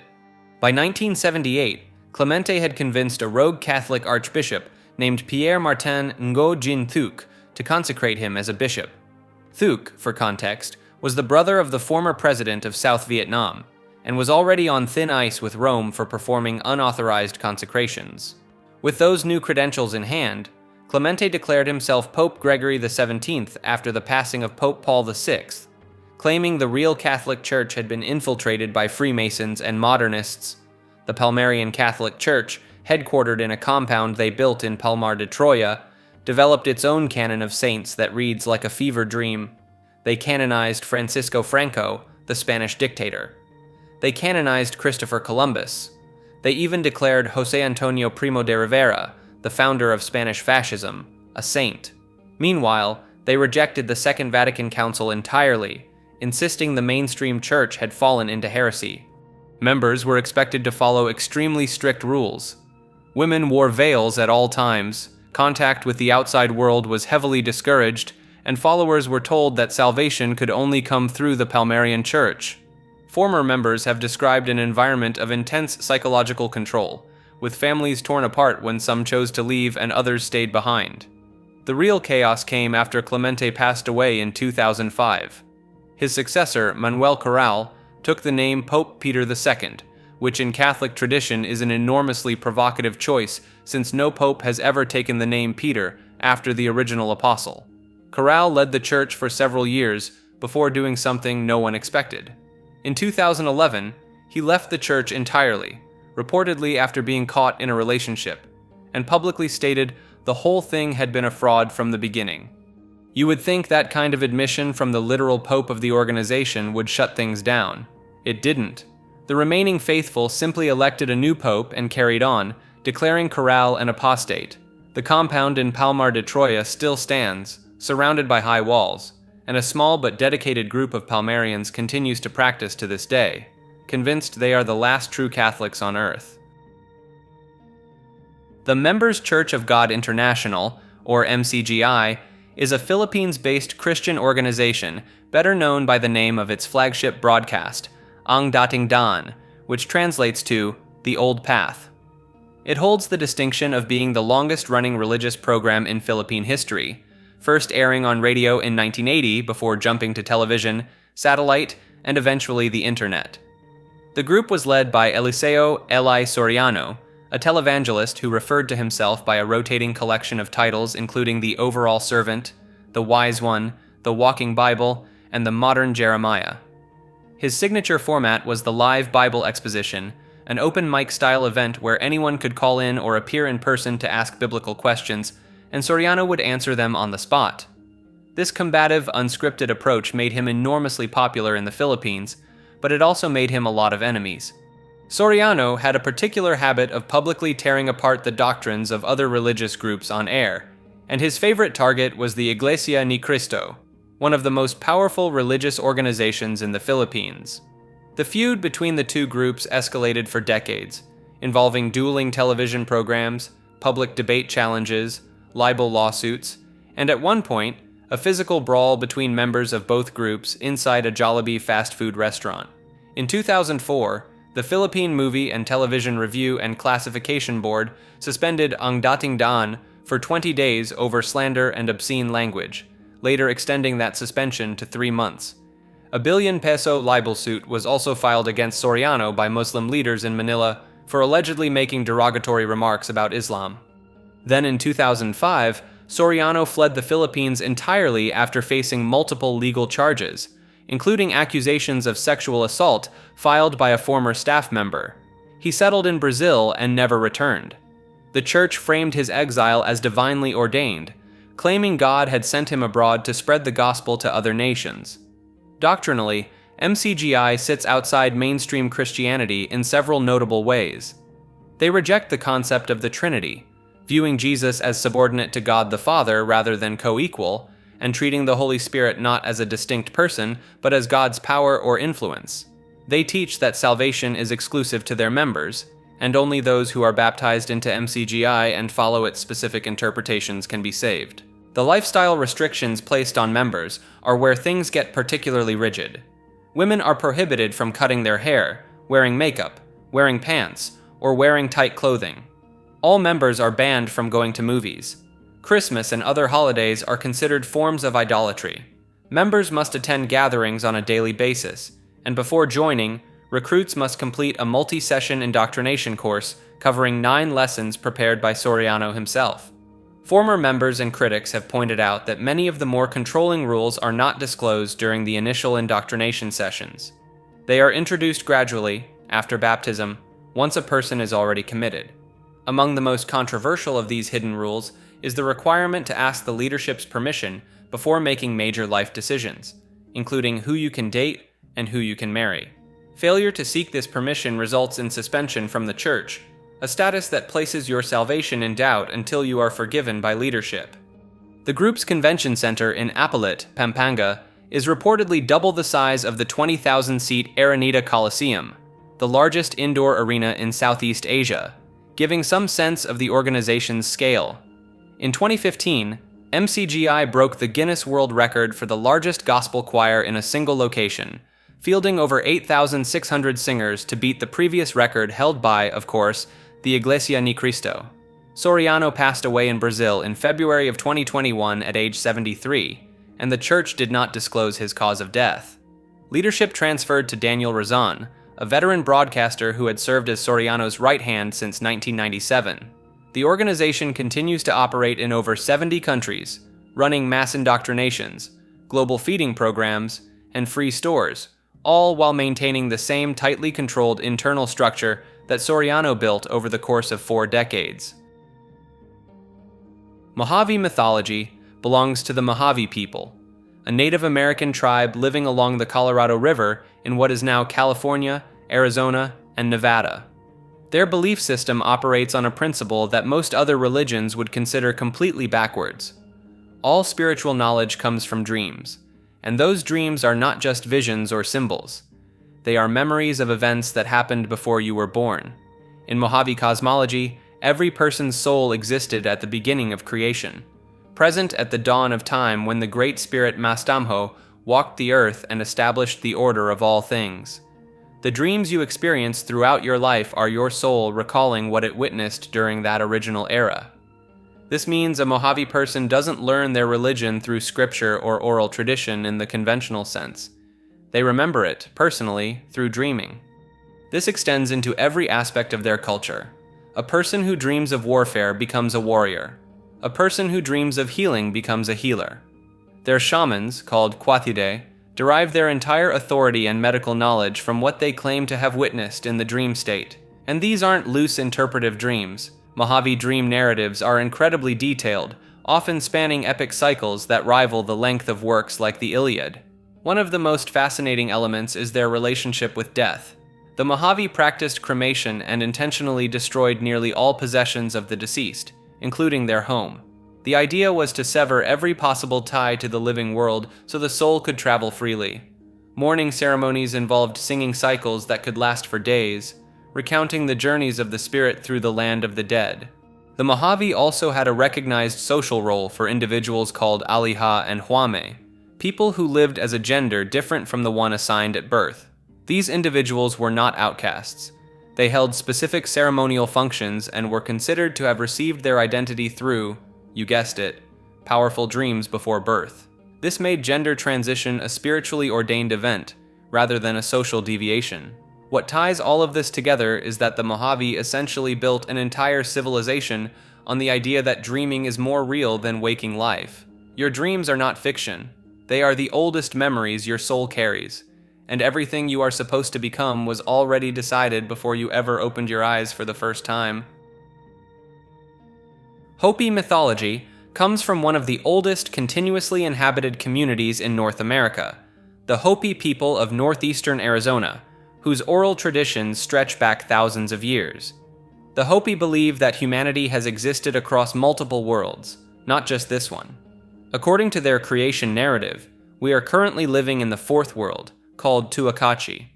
The previous three worlds were each destroyed after humanity fell into corruption and strayed from the Creator's path. The first world was destroyed by fire, the second by ice, and the third by a great flood.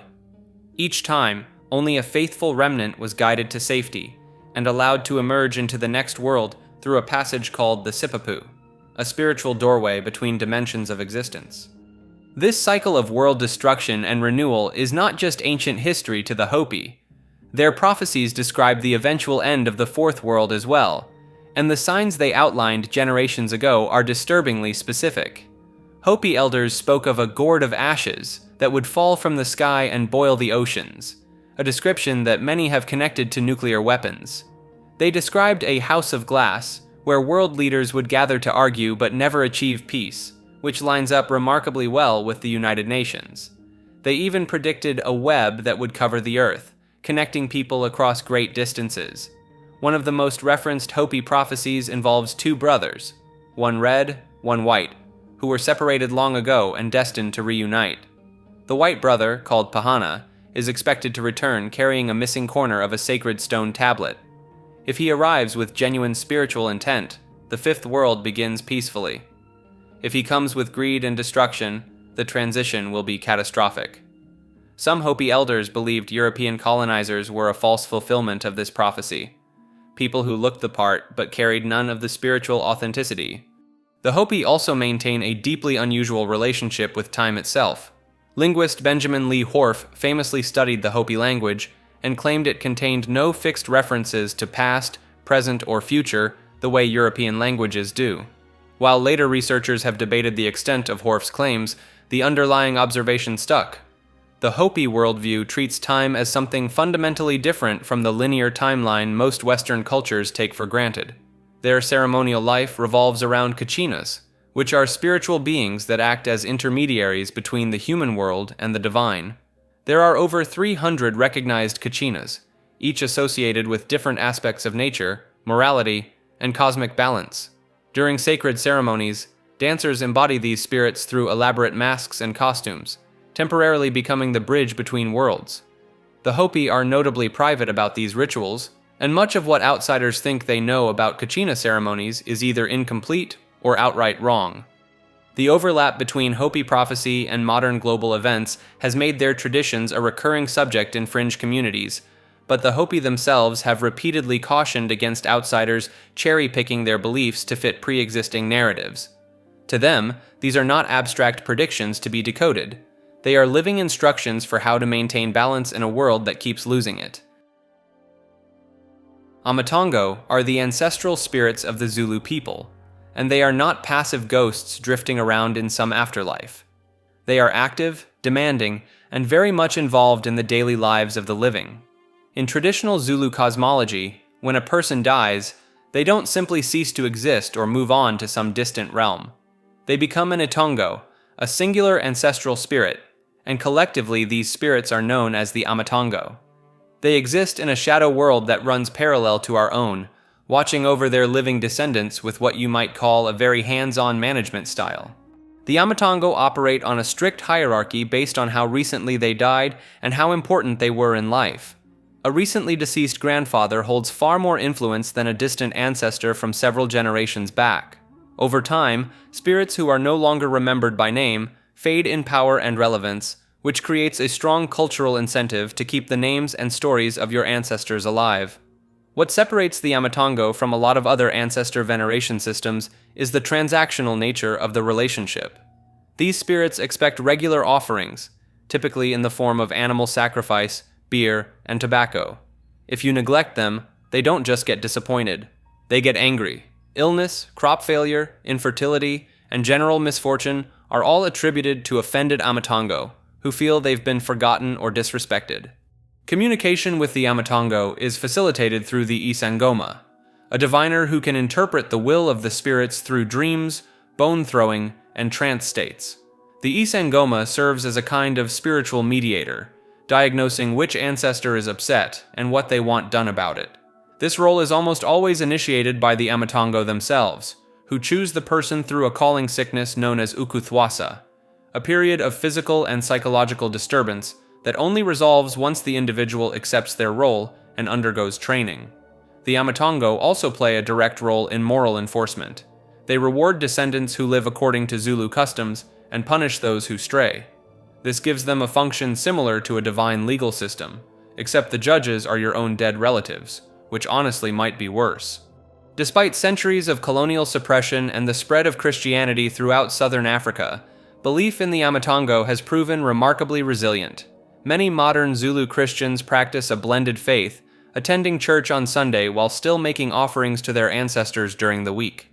The Amatongo aren't seen as competing with God, but rather as intermediaries, spiritual family members who advocate on your behalf in the unseen world. Chumash mythology comes from one of the oldest known civilizations in North America. The Chumash people inhabited the coastal regions of what is now Southern California for at least 13,000 years, and their belief system is one of the most elaborate and layered of any indigenous group on the continent. At the center of Chumash cosmology is a three-tiered universe. The world we live in sits in the middle. Above it is the upper world, home to powerful sky beings. Below is the lower world, a place of dangerous and chaotic supernatural forces. These three layers are connected by a cosmic axis, and the balance between them is constantly under threat. The Chumash believed that the Sky People created humanity during a time of great deliberation. According to their origin story, the earth goddess Hutash planted magical seeds on the island of Limu, now known as Santa Cruz Island, and from those seeds, the first humans grew. Hutash eventually became concerned about overcrowding on the island, so she created a rainbow bridge to allow people to cross over to the mainland. Some of the people crossing the bridge looked down at the ocean, became dizzy, and fell into the water. Rather than let them drown, Hutash transformed them into dolphins. This is why the Chumash have historically considered dolphins to be their relatives. Their spiritual practices were overseen by a secretive priestly class called the Antap. This was an elite society that operated across multiple Chumash villages and held enormous political and spiritual influence. Members of the Antap were believed to possess genuine supernatural abilities, including the power to control weather, communicate with the dead, and shapeshift. Initiation into the Antap involved consuming a powerful psychoactive substance made from Jimson weed, known as taloch, which induced intense visions that could last for days and was genuinely life-threatening if the dosage was wrong.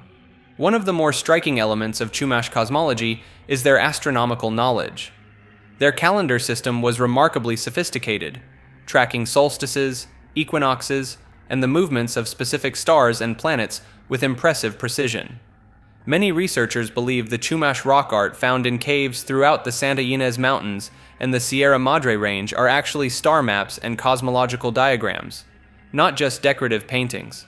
Some of these paintings date back thousands of years and appear to depict celestial events like supernovae, which has led to serious academic debate about just how advanced their observational astronomy really was. The Chumash also practiced a form of dream interpretation that was central to daily life. Dreams were not seen as random mental activity, but as literal visits to the other worlds in their cosmology. Certain dreams were treated as prophecy, and skilled dream interpreters held significant authority within the community. The line between the waking world and the spirit world was considered thin and permeable, and the Chumash conducted regular ceremonies specifically designed to keep that boundary stable. Much of this belief system was nearly wiped out during the Spanish mission period in the late 1700s, when Chumash communities were forcibly relocated and converted to Catholicism. But fragments of the mythology survived through oral tradition, and a cultural revitalization movement over the last several decades has worked to reconstruct and preserve what remains. Some of these practices and stories were kept hidden for generations, specifically because sharing them with outsiders was considered spiritually dangerous, which means there are almost certainly elements of Chumash belief that have never been documented and may never be. Orphism is an ancient Greek mystery tradition that claimed to possess secret teachings from Orpheus himself, the legendary musician who supposedly traveled to the underworld and came back to tell the tale. Unlike mainstream Greek religion, which was mostly about keeping the gods happy so they wouldn't ruin your crops, Orphism taught that humans carried a divine spark trapped inside a physical body, and that spark needed to be liberated through a cycle of death and rebirth. The origin story goes like this. The Titans, the old gods who ruled before Zeus, dismembered and consumed the god Dionysus as a child. Zeus destroyed the Titans with a thunderbolt, and from their ashes, humanity was born. So according to Orphic belief, every human being is part Titan and part divine, carrying a fragment of Dionysus within them. The goal of an Orphic practitioner was to purify the Titan nature through ritual living, specific dietary restrictions, including strict vegetarianism, and initiation into sacred rites. If you lived correctly across multiple lifetimes, your soul could eventually break free from the cycle of reincarnation entirely, and return to a purely divine state. This is centuries before similar ideas showed up in Christianity or Gnosticism, by the way. Followers carried inscribed gold tablets into their graves, essentially cheat sheets for the afterlife. These tablets, discovered by archaeologists across southern Italy and Greece, contain instructions on what to say to the guardians of the underworld. One common inscription reads something like, "I am a child of earth and starry heaven, but my race is of heaven alone. I am parched with thirst and I perish. Give me to drink from the spring of memory." That's a literal script for navigating the land of the dead. Orphism operated outside the official temple systems. There were no grand public festivals or state-endorsed priests. Instead, wandering Orphic teachers called Orphiatolesti would travel from town to town offering purification rites and initiations, sometimes for a fee, which earned them a fair amount of side-eye from mainstream Greek philosophers. Plato himself referenced them with a mix of respect and suspicion. The tradition's influence, though, is hard to overstate. Orphic ideas about the immortal soul, the body as a prison, moral consequence carrying across lifetimes, and ultimate spiritual liberation through righteous living filtered directly into Pythagorean philosophy, Platonic thought, and eventually into early Christian theology. Some scholars argue that the entire Western concept of the soul's journey after death owes more to Orphism than to any single organized religion. The mysteries of Isis were among the most influential secret religious rites in the ancient world. And unlike many mystery traditions that stayed regional, these spread across the entire Roman Empire like wildfire. Isis was originally an Egyptian goddess associated with magic, motherhood, and the afterlife. But as Greek and Roman cultures collided with Egypt, her worship didn't just survive, it evolved into something far more elaborate. A full-blown mystery religion with initiation ceremonies, secret teachings, and a devoted priesthood that operated from Britain all the way to the borders of Persia. The best account we have of what actually happened during initiation comes from a Roman writer named Apuleius, who described the experience in his novel The Golden Ass around the 2nd century. According to his account, the initiate would fast, undergo ritual purification, and then descend into a symbolic death, traveling through the underworld before being reborn at dawn, dressed in sacred robes and presented to the community as spiritually transformed. The priests and priestesses of Isis maintained strict daily rituals. Temples were opened each morning with hymns, the sacred image of the goddess was dressed and anointed, and worshippers participated in elaborate ceremonies involving sacred Nile water, sistrum rattles, and processions through city streets.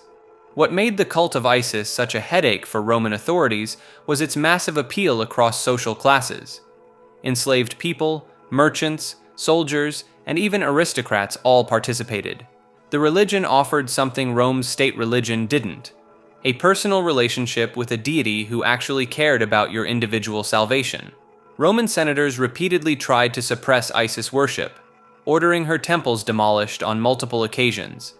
Emperor Augustus banned her rites from the city center. And yet, the cult kept coming back. By the time of Emperor Caligula, resistance was basically futile, and Isis worship was officially integrated into the Roman religious calendar. Some scholars have pointed out striking parallels between the cult of Isis and early Christianity. The devoted mother figure, the death and resurrection narrative, the emphasis on personal salvation and an afterlife, even the iconography of Isis nursing her son Horus, bearing a resemblance to later depictions of the Virgin Mary and infant Jesus. Whether this represents direct influence or simply a shared cultural environment is still debated, but the overlap is hard to ignore. The mysteries ultimately faded as Christianity became the dominant religion of the Roman Empire, with many of Isis's temples being converted into churches. But elements of her worship arguably lived on, absorbed into the symbolism and ritual structures of the faith that replaced her. Wakafana is the indigenous monotheistic religion of the Oromo people, one of the largest ethnic groups in East Africa, primarily centered in what is now Ethiopia. Long before Christianity or Islam reached the Horn of Africa, the Oromo practiced a sophisticated belief system centered on a single supreme deity known as Waka, meaning God or sky god. In Wakefana, Waka is the creator of all things and maintains cosmic order through a concept called Safu, which is essentially the balance and harmony of the entire universe. Every living thing, every natural force, and every human action either upholds or disrupts Safu. When that balance is broken, it doesn't just affect the individual, it ripples outward into the community and the natural world. The religion is closely tied to the Gada system, which is an ancient democratic governance structure where Oromo men pass through generational age-based classes, each with specific social and political responsibilities. This system governed everything from warfare to resource management, and Wakafana provided its spiritual backbone. Religious leaders called Kalu serve as intermediaries between the people and Waka, performing rituals, blessings, and ceremonies often held at sacred natural sites like mountaintops, rivers, and beneath large trees, particularly the Oda, or sycamore tree, which holds deep symbolic importance across Oromo culture. Now, the reason this lands on an iceberg like this is the systematic suppression it endured. When Ethiopian emperors expanded their territory in the late 1800s, particularly under Menelik II, the Oromo were subjected to forced conversion to Orthodox Christianity. Centuries of colonial and religious pressure pushed Wakafana to the margins, and practitioners were often stigmatized or labeled as primitive. Despite all of that, Wakafana never fully disappeared. In recent decades, there has been a notable revival movement among the Oromo, with practitioners openly reclaiming their ancestral faith and pushing back against the narrative that it was somehow less legitimate than the Abrahamic religions that replaced it. The Gada system itself was even recognized by UNESCO in 2016 as an intangible cultural heritage of humanity, which gave further visibility to the traditions connected to it. It stands as one of the clearest examples of an ancient, fully developed monotheistic religion that most people have simply never heard of. Buried not because it lacked depth or structure, but because the empires that encountered it had every reason to bury it. Mohism was once one of the most influential philosophical schools in ancient China, rivaling even Confucianism in popularity. And yet, most people today have never heard of it. Founded by Mo Di, also known as Mozi, sometime around the 5th century BCE, this wasn't just a set of abstract ideas. It was a tightly organized movement with a clear hierarchy, a leader who held absolute authority, and followers who were expected to live by a strict code of self-sacrifice. At the core of Mohist teaching was a concept called Jian Ai, which translates roughly to universal love, or impartial care. Mozi argued that the root of all conflict, from family disputes to full-scale wars, came down to people caring more about themselves and their own groups than about strangers. His solution was radical for the time: love everyone equally. Don't prioritize your own family, your own kingdom, or your own ruler over anyone else. As you can imagine, this did not sit well with Confucians, who built their entire ethical framework around family loyalty and social hierarchies. But Mohism wasn't all peace and love. The movement maintained what was essentially a paramilitary wing. Mohist followers trained extensively in defensive warfare and siege engineering, and they would actually deploy to help small states defend themselves against larger aggressors. They weren't mercenaries either. They did this for free, purely on principle, because they saw offensive warfare as morally wrong. There are records of Mohist engineers showing up to fortify city walls and organize defenses for states that couldn't protect themselves. The organizational structure is what really sets Mohism apart from other philosophical schools of the era. The group was led by a figure called the Juzi, essentially a grandmaster, who had the authority to enforce discipline among followers, including the power to order punishments up to and including the taking of a member's life. Members were expected to live frugally, rejecting luxury and excess. They pooled resources, shared earnings, and submitted to the will of the group. If this is starting to sound more like a devoted sect than a philosophy club, that's because in many ways it was. Mozi also stood firmly against what he saw as wasteful cultural practices: elaborate funerals, extended mourning periods, music and entertainment. All of it he considered distractions that drained resources from the people who needed them most. This put him at odds with nearly every other school of thought in China at the time, most of which considered ritual and ceremony essential to a functioning society. One of the more fascinating aspects of Mohism is its approach to reasoning. The Mohists developed a sophisticated system of logic and argumentation centuries before similar frameworks appeared in Western philosophy. They explored concepts of causation, classification, and valid inference in ways that wouldn't look out of place in a modern logic textbook. Some scholars consider it one of the earliest formal systems of logical thought anywhere in the world. Despite all of this, Mohism essentially vanished. By the time the Han Dynasty consolidated power around 200 BCE, the school had almost completely disappeared from mainstream Chinese thought. Some historians attribute this to the rise of state-sponsored Confucianism, which became the official ideology and left little room for competitors. Others point to the extreme demands Mohism placed on its followers as unsustainable over generations. Either way, an entire philosophical tradition that once commanded massive followings and fielded its own defensive armies was nearly erased from history, surviving only in fragments of text that weren't seriously studied again until the modern era. The cult of reason refers to one of history's most bizarre experiments in state-mandated atheism. During the French Revolution, the new government didn't just want to separate church and state. They wanted to replace Christianity entirely with a religion built on rationalist philosophy. In 1793, revolutionary leaders decided Catholicism was too tied to the old monarchist system. Their solution involved creating an entirely new belief system from scratch, complete with its own holidays, rituals, and even its own calendar.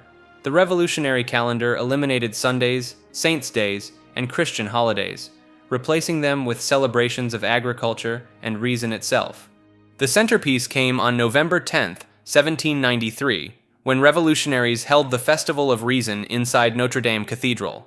They stripped the church of its Christian symbols, erected an artificial mountain in the nave, and placed an actress dressed in white robes on top to represent the goddess of reason. Citizens paraded through Paris carrying busts of Enlightenment philosophers like Voltaire and Rousseau instead of saints. Churches across France were converted into temples of reason. Priests were forced to either marry, proving they rejected their vows, or face accusations of being enemies of the revolution. The government banned public Christian worship and melted down church bells to make cannons. In some regions, revolutionary officials held mock trials of religious statues, finding them guilty of deceiving the people and publicly destroying them. The whole project lasted less than a year. Maximilien Robespierre, one of the revolution's most powerful figures, found the cult of reason too extreme and atheistic. He replaced it with the cult of the Supreme Being, which at least acknowledged some kind of deity, though a deistic one divorced from traditional religion. Both cults vanished when Robespierre himself was executed in 1794, and France eventually returned to Catholicism under Napoleon. The cult of reason stands as a historical case study in what happens when a government tries to engineer spirituality through bureaucracy and force.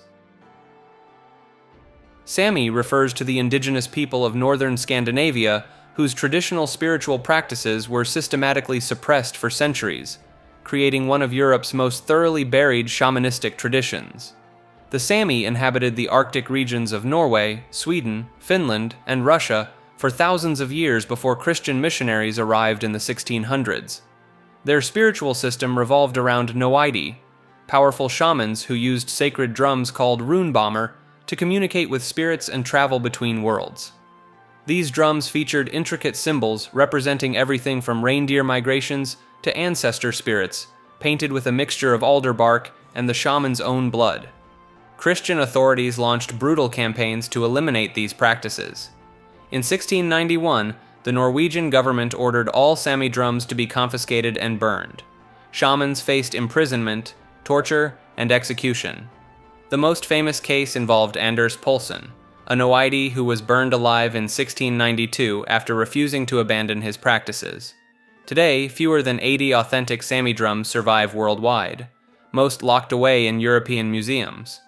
The suppression extended beyond shamanism into everyday spiritual life. Traditional joik singing, which the Sami considered a way to capture the essence of people, animals, or landscapes in musical form, was banned as demonic. Practitioners were forced to sing hymns instead of these ancient vocal techniques that predated written music in the region by millennia. Modern archaeological discoveries have revealed the true scope of lost knowledge. Excavations at Sami sacred sites have uncovered elaborate ritual complexes with evidence of animal sacrifice, trance-inducing practices, and sophisticated astronomical observations. Rock carvings suggest the Sami developed complex theories about parallel dimensions centuries before similar concepts appeared in Western occultism. The tradition experienced an unexpected revival in the 1970s when Sami activists began reconstructing their ancestral practices from fragments preserved by isolated families.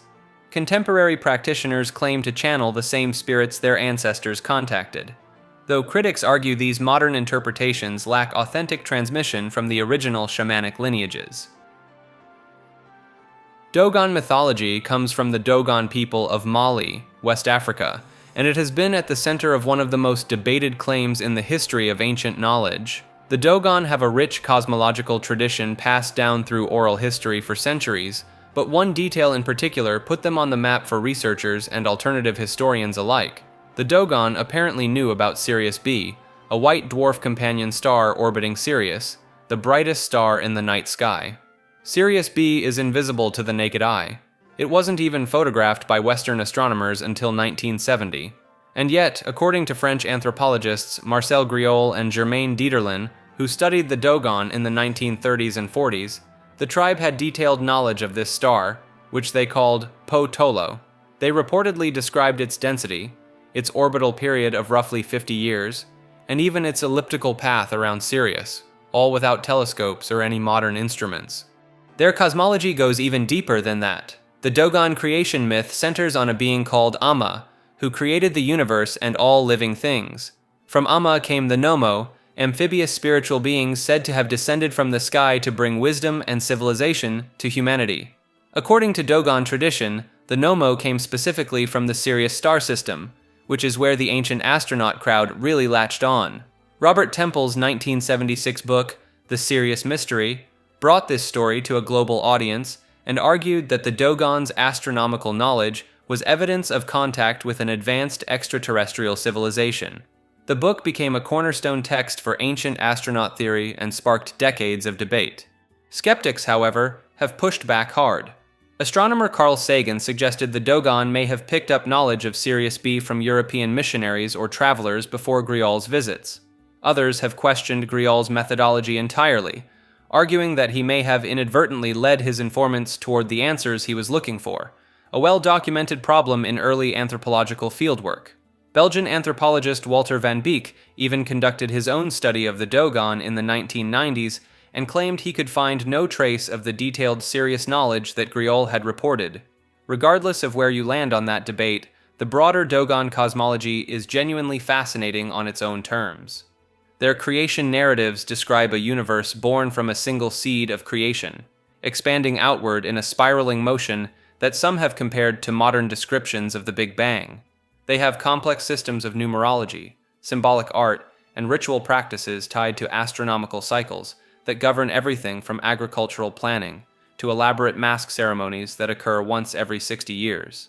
The Dogon are a living tradition, not a lost civilization, and their mythology continues to be practiced and passed down today. Whether their knowledge of Sirius B came from the stars, from passing Europeans, or from a misunderstanding in translation, the fact that this small community in the cliffs of Mali ended up at the center of a global debate about the origins of human knowledge is, at the very least, a remarkable story. Odinala is the traditional spiritual system of the Igbo people of southeastern Nigeria, and it's one of those belief systems that colonial powers spent centuries trying to stamp out, but never quite managed to kill. At the core of Odinala is Chukwu, the supreme creator deity whose name literally translates to Great Spirit. Chukwu is considered too vast and too important to be approached directly, so the Igbo instead work through a network of lesser deities called Alusi, each one governing a specific aspect of life. You've got Ala, the earth goddess who oversees morality, fertility, and the dead. Amadioha, the god of thunder and justice. Ikenga, the horned god of achievement and personal ambition. There are potentially hundreds of these figures depending on the region, because Odinala isn't one centralized religion. It shifts from village to village, each community maintaining its own spiritual traditions and sacred groves. One of the most fascinating elements is the concept of chi, a personal spiritual guardian assigned to every individual before birth. Your chi essentially negotiates your fate with Chukwu before you even enter the world, and the life you end up living is partly the result of that cosmic negotiation. The Igbo saying "Onye kwe chi ya ekwe," meaning if a person agrees, their chi agrees, captures the idea that human willpower and divine will are linked. You're not just a passive recipient of destiny, you're an active participant. The Osu caste system is one of the more controversial aspects. Certain individuals were historically dedicated to specific Alusi and became permanently set apart from the rest of society. This designation was hereditary, meaning children born to Osu were also considered Osu, creating a class of people who were spiritually marked for generations. When Christian missionaries arrived in Igboland during the 19th and 20th centuries, they specifically targeted Odinala for destruction. Sacred forests were cut down, ritual objects were burned, and practitioners were pressured or forced into conversion. Chinua Achebe's novel, Things Fall Apart, is essentially a fictionalized account of this exact cultural collision. Despite all of that, Odinala never fully disappeared. It survived in fragments, woven into daily language, cultural practices, and even blended into the Christianity that replaced it on the surface. Today, there's a growing revival movement among Igbo people, both in Nigeria and across the diaspora, who are working to reconstruct and preserve these traditions before the last generation of elders who remember them firsthand is gone. Malagasy Mythology is the traditional belief system of Madagascar, and it's one of the most fascinating spiritual frameworks most people have never heard of. Despite Madagascar's proximity to Africa, the island's original settlers actually came from Southeast Asia around 2,000 years ago, which means the mythology shares more DNA with Indonesian and Polynesian traditions than it does with the African mainland. At the core of Malagasy belief is a supreme creator god called Zanahary, sometimes split into two aspects, an earthly Zanahary and a heavenly one. According to tradition, the two had a disagreement over humanity's creation. The heavenly Zanahary gave humans life, and the earthly one gave them form from clay. When they couldn't settle who deserved more credit, the heavenly version took back the breath of life upon death, while the earthly one kept the body. That's essentially their origin story for why people die and decompose. But the real centerpiece of Malagasy spiritual life is the relationship with the dead. Ancestors aren't just respected, they're considered active participants in daily affairs. The deceased are believed to become something called Razana, powerful ancestral spirits who can influence the fortune and misfortune of their living descendants. Neglect your Razana, and you might find yourself on the wrong end of a bad harvest or an unexplained illness. This leads to one of the most striking funeral practices in the world, Famadihana, or the turning of the bones. Every 5 to 7 years, families will open up their ancestral tombs, pull out the remains of their relatives, rewrap them in fresh silk shrouds, and literally dance with the bodies while live music plays. It's a celebration, not a mourning ritual. People spray the wrapped remains with perfume and wine, share family news with the dead, and generally treat it like a reunion, because to them, that's exactly what it is. The practice is so central to Malagasy culture that families will sometimes spend more money on tomb construction than on their own homes. The logic is straightforward. You live in a house for maybe 60 years, but you're in that tomb forever. There's also a complex system of fedi, which are sacred taboos that vary from region to region, family to family. One village might forbid eating pork, another might prohibit wearing red on certain days, and a neighboring community might have completely different restrictions. Breaking a fedi isn't just considered rude, it's spiritually dangerous, capable of bringing real consequences down on the offender and potentially their entire family line. What ties all of this together is a worldview where the boundary between the living and the dead simply doesn't exist the way Western cultures imagine it. The dead are not gone. They're just the senior members of the family who happen to live underground. Elamite mythology comes from one of the oldest civilizations in recorded history, yet most people have never even heard of it. The Elamites built their kingdom in what is now southwestern Iran, and at their peak, they were rival enough to challenge Babylon and Assyria for dominance in the ancient world. Their civilization lasted for over 2,000 years, from roughly 2700 BCE all the way to around 539 BCE. And despite all of that time and power, their belief system remains one of the most poorly understood of any major ancient culture. The chief god of the Elamite pantheon was Inshushinak, the lord of the city of Susa, and more importantly, the ruler of the dead. He served as both a protective deity and a judge of souls in the afterlife, which gave him a dual role you don't often see in other ancient religions.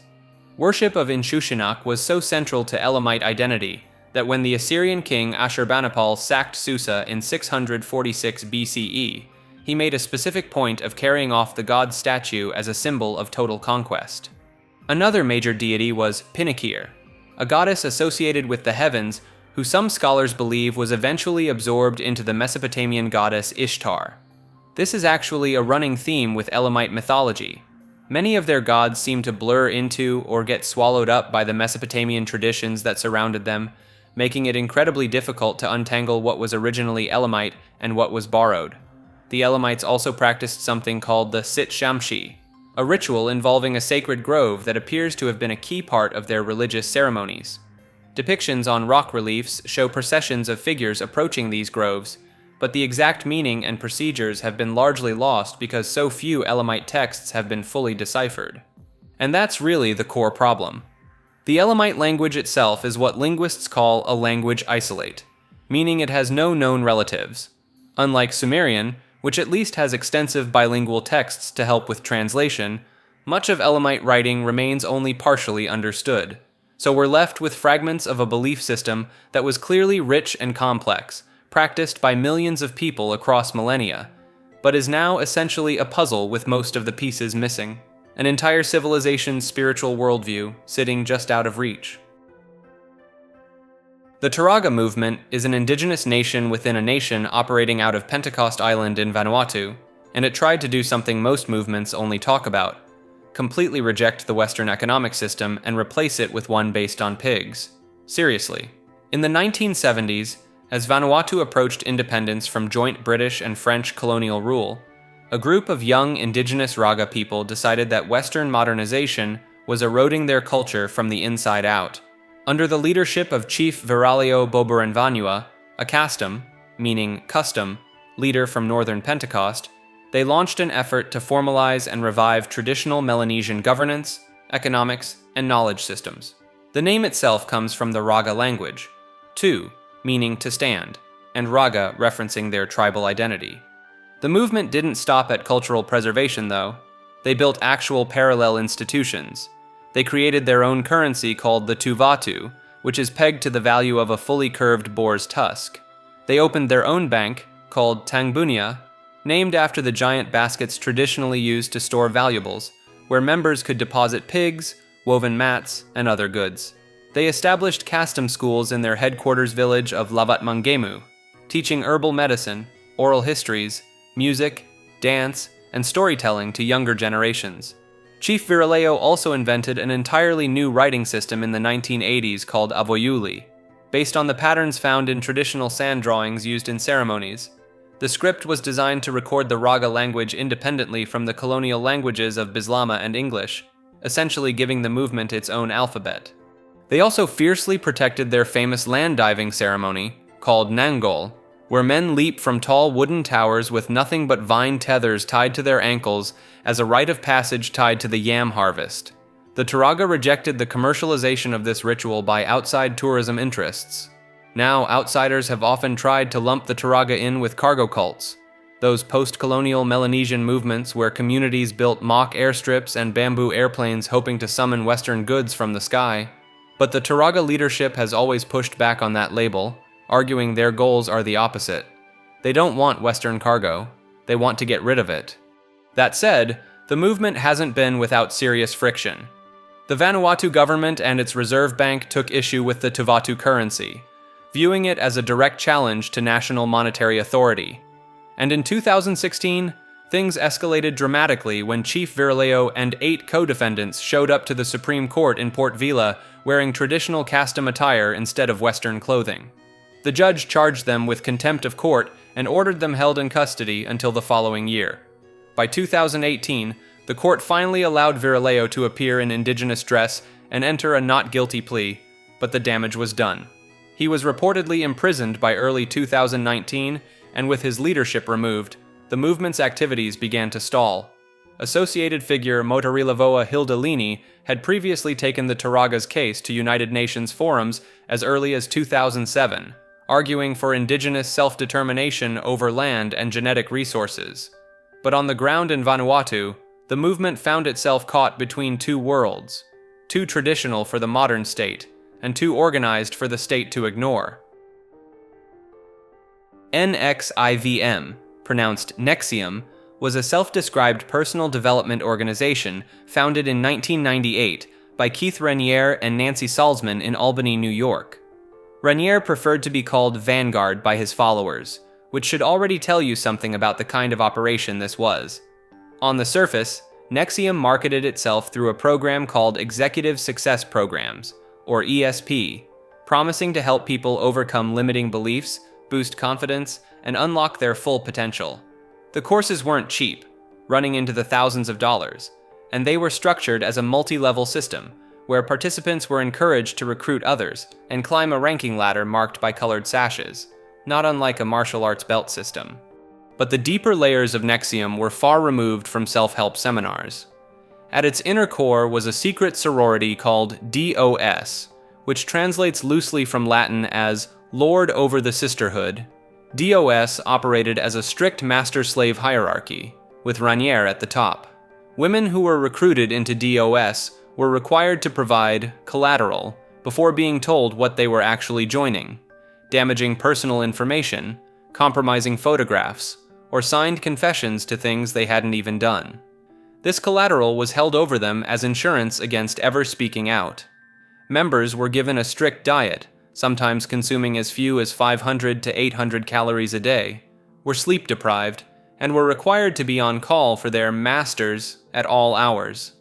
They were also branded, physically, with a cauterizing pen, bearing a symbol that contained Raniere's initials, though members were told it was simply a geometric design.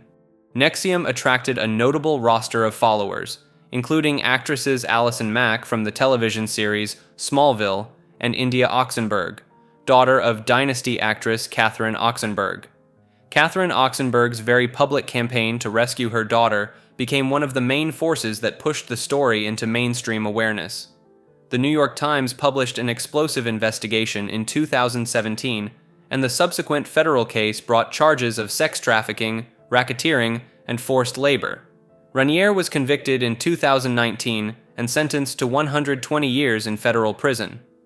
Allison Mack, who had served as one of the primary recruiters for DOS, pleaded guilty and received a sentence of 3 years. What made NXIVM difficult to categorize legally at first was how meticulously it had borrowed the language and structure of legitimate therapy and business coaching. Former members described a gradual process of isolation and psychological conditioning so incremental that many did not recognize it as coercive while it was happening. A textbook example of what cult researchers call thought reform, where independent thinking is systematically replaced with loyalty to the group's leadership. The Ant Hill Kids were a commune led by Roche Thériault in rural Quebec, Canada, during the 1980s and early 1990s. Thériault, who went by the name Moses, started as a Seventh-day Adventist who became convinced the world was ending in 1979. When the apocalypse didn't arrive on schedule, he didn't lose followers. He gained them. At its peak, the group consisted of around 24 adults and several children living in extreme isolation, first in Quebec and later in Ontario. Thériault demanded total obedience and positioned himself as a prophet with divine authority over every aspect of his followers' lives. Members handed over their welfare checks, worked grueling hours, and were subjected to brutal punishments for even minor perceived disobediences. The physical abuse within the group is genuinely difficult to talk about without understating it. Thériault performed crude amateur surgeries on his followers, sometimes removing healthy body parts as a form of discipline or supposed spiritual healing. He had no medical training whatsoever. One member, Solange Boilard, died after Thériault attempted to perform an operation on her using nothing more than a kitchen knife and a pair of pliers. He then convinced the group to help conceal her death. Multiple women in the commune were forced into relationships with Thériault and bore his children, while the other men in the group were essentially stripped of any authority or autonomy. The children raised in the commune endured severe neglect and abuse as well. What eventually brought the group down was one of his followers, Gabrielle Lavallee, who escaped in 1989 after Thériault amputated her arm with a meat cleaver. She went to authorities and her testimony led to his arrest. Thériault was convicted of assault and later, after further investigation, was convicted of the taking of Solange Boilard's life and sentenced to life in prison. He was killed in his prison cell by a fellow inmate in 2011. The Ant Hill Kids stand as one of the most disturbing cult cases in Canadian history, largely because of how small and under the radar the group was. This wasn't a sprawling organization with thousands of members. It was one deeply unhinged man exerting absolute control over a tiny group of people in the middle of nowhere, and the horrors that unfolded went unnoticed for nearly a decade. Gelug refers to the dominant school of Tibetan Buddhism, often called the Yellow Hat sect, due to their distinctive ceremonial headwear. Founded by the monk Tsongkhapa in the late 1300s, this religious order eventually gained complete political control over Tibet for centuries. The Gelug school operates on a unique system where spiritual authority and governmental power merge into one entity. The Dalai Lama, always selected from this particular sect, traditionally ruled Tibet as both religious leader and head of state until the Chinese invasion in 1950. This fusion of church and state created one of the world's last remaining theocracies. Their reincarnation system involves a complex process of identifying tulkus, or reborn spiritual masters. When a high-ranking lama dies, search parties use divination, oracles, and specific tests to locate the reincarnated soul in a newborn child. The current political tensions stem from China's insistence on controlling this selection process, particularly for the next Dalai Lama. Despite their reputation for peaceful Buddhism, historical Gelug monasteries maintained their own armies and engaged in violent conflicts with rival Buddhist schools.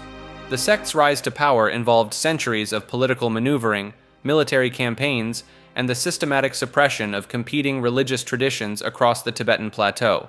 The school emphasizes gradual spiritual development through debate, scholarship, and strict monastic discipline.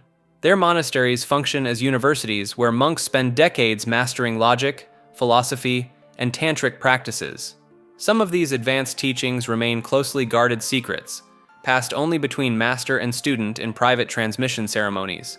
Modern Gelug communities in exile continue practicing these ancient traditions while navigating contemporary political pressures and maintaining their claim to legitimate authority over Tibetan religious affairs. Levashovism is a branch of Slavic neo-paganism built around the teachings of Nikolai Levashov, a Russian theoretical physicist turned occultist and self-proclaimed psychic healer who operated from the late 1980s until his death in 2012. Levashov claimed to possess abilities that included telekinesis, healing people over the phone, communicating with dolphins, and purifying polluted city air using nothing but his mind. His belief system draws heavily from texts called the Slavo-Aryan Vedas, which Levashov treated as carriers of ancient sacred knowledge belonging to what he called the Slavic Aryans. He repackaged these ideas into his own cosmology, one built on the concept of 7 primary matters, labeled A through G, and each assigned a color, that supposedly make up the invisible foundation of all reality. According to Levashov, these matters flow through an uneven or anisotropic universe, and a sufficiently developed consciousness can learn to manipulate them directly, including for the purpose of healing the human body. The cosmology goes even deeper. Levashovism teaches that time moves in grand repeating cycles called days of Svarog and nights of Svarog. During the bright cycles, creative forces aligned with the ancient Slavic Aryan heritage push civilization forward. During the dark cycles, parasitic entities exploit the downturn to enslave and degenerate populations. Levashov positioned himself as someone fighting on the front lines of this cosmic war. His healing practice is where things got truly dangerous. Levashov convinced actress Susan Strasberg, who was battling cancer, that he could cure her. She passed away from the disease in 1999. Psychologist Elizabeth Targ, diagnosed with a severe brain tumor in her 40s, also sought Levashov's help. He claimed he had eliminated the cancer and persuaded her to stop radiation therapy. She died within weeks. Perhaps the most troubling case involved a 13-year-old girl named Isabel Pritchard, also diagnosed with a brain tumor in 2007. After conducting healing sessions, some over the phone, Levashov declared the cancer defeated and convinced her parents to refuse surgery against the advice of her doctors. His movement was formally organized in 2007 under the name Russian Public Movement of Renaissance Golden Age. At one point, Levashov even announced a self-nominated run for the Russian presidency ahead of the 2012 election, presenting himself as the only person capable of saving the nation. He died in June of that year at age 51. His followers' official statement claimed he had not died of illness or old age, but had perished on the battlefield fighting universal evil. Even within the broader Slavic neo-pagan community, Levashovism is considered fringe. In 2009, major Russian Rodnovery organizations issued a joint statement condemning it as pseudo-pagan teachings, pseudoscience, and harmful speculation. The Russian Orthodox Church labeled his organization a destructive cult, and at least one of his books was banned in Russia for extremist content. Despite all of this, his followers have digitized his lectures and writings into online archives, keeping his teachings alive and accessible well after his death. Tangata Manu, or the Birdman cult, was a ritualistic competition practiced on Rapa Nui, the island most people know as Easter Island, that essentially determined who got to run the place for an entire year. Every spring, competitors from different clans would gather at the ceremonial village of Orongo, perched on the edge of a massive volcanic crater. The goal was deceptively simple: climb down a sheer cliff face, swim through shark-infested waters to a tiny offshore islet called Motu Nui, find the first egg laid by a sooty tern, and bring it back intact. First one to hand an unbroken egg to their clan chief won, and by won, we mean the chief who sponsored that competitor became the Tangata Manu, the Birdman, and was granted near-absolute sacred authority over the island for the next year. Their clan received privileges, resources, and political dominance. Everyone else had to deal with it. The competitors themselves, called Hopu, were typically warriors or servants chosen specifically for the task. Many of them didn't survive. The cliffs alone were enough to end someone, and the waters between Rapa Nui and Motu Nui were genuinely dangerous. Drownings and fatal falls were a regular part of the event. Sometimes competitors would camp on Motu Nui for weeks waiting for the terns to arrive and lay their eggs, surviving on minimal supplies the entire time. The whole system appears to have emerged sometime around the 15th or 16th century, likely as the older Moai building culture declined. As resources on the island dwindled, the massive stone statue projects became unsustainable, and the political structure shifted. The Birdman competition essentially replaced hereditary rule with an annual violent merit-based system, though merit here mostly meant whoever had the toughest guy willing to risk everything for an egg. The cult was deeply tied to the worship of Makemake, the chief god of the Rapa Nui creation mythology, and the deity specifically associated with fertility and birds. The sooty tern egg wasn't just a finish line, it was a sacred object believed to carry Makemake's blessing. The winning Birdman would have his head shaved and painted, then live in ritual seclusion for months, essentially functioning as a living vessel of divine authority. Petroglyphs of the Birdman figure, a human body with the head of a frigate bird, are carved all over Orongo, numbering in the hundreds. These carvings are some of the most iconic and frequently overlooked artifacts on the island, often overshadowed by the famous Moai statues, despite being central to the culture that actually replaced them. The tradition continued until the 1860s, when Christian missionaries arrived and systematically dismantled the practice, along with most other elements of traditional Rapa Nui religion. The last known Birdman competition took place in 1867. Rapa Nui mythology is the belief system of the indigenous people of Easter Island, one of the most isolated inhabited places on Earth, sitting over 3,000 kilometers from the nearest populated landmass in the middle of the Pacific Ocean. And that extreme isolation produced a spiritual tradition unlike almost anything else in Polynesia. The Rapa Nui believed their island was discovered by the god king Hotu Matua, who sailed there after a dream priest named Haumaka had a vision of the island in his sleep. Haumaka sent his soul across the ocean, scouted the land, and reported back with directions. Hotu Matua then loaded 2 canoes and made the voyage, establishing the first settlement. This origin story is remarkably specific, naming individual landing sites and landmarks that correspond to real locations on the island. Their spiritual world was governed by a concept called mana, a sacred power that could be accumulated, transferred, and lost. Mana wasn't abstract.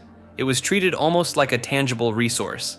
Chiefs, priests, and warriors carried different quantities of it, and the famous moai, those massive stone statues lining the coast, were believed to be vessels of ancestral mana, channeling spiritual energy from deceased leaders back into the living community.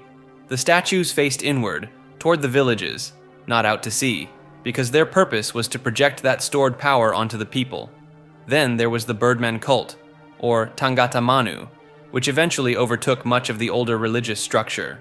Once a year, warriors from competing clans would scale down sheer volcanic cliffs on the island's edge, swim through shark-inhabited waters to a nearby islet, and wait, sometimes for weeks, for a specific seabird called the sooty tern to lay its first egg of the season.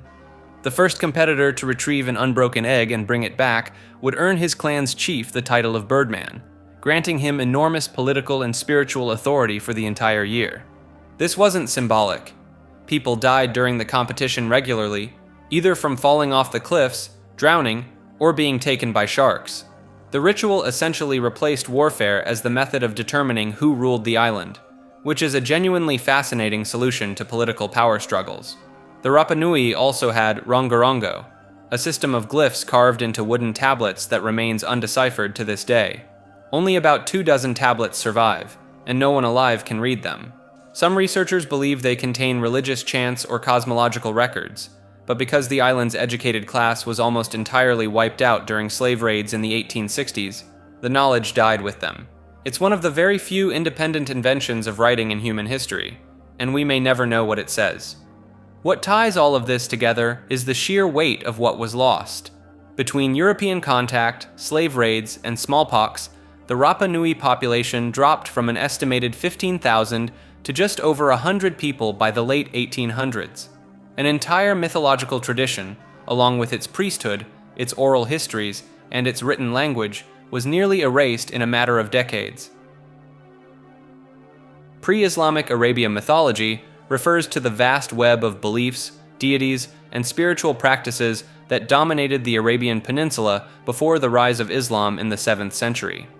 And we're not talking about a single unified religion here.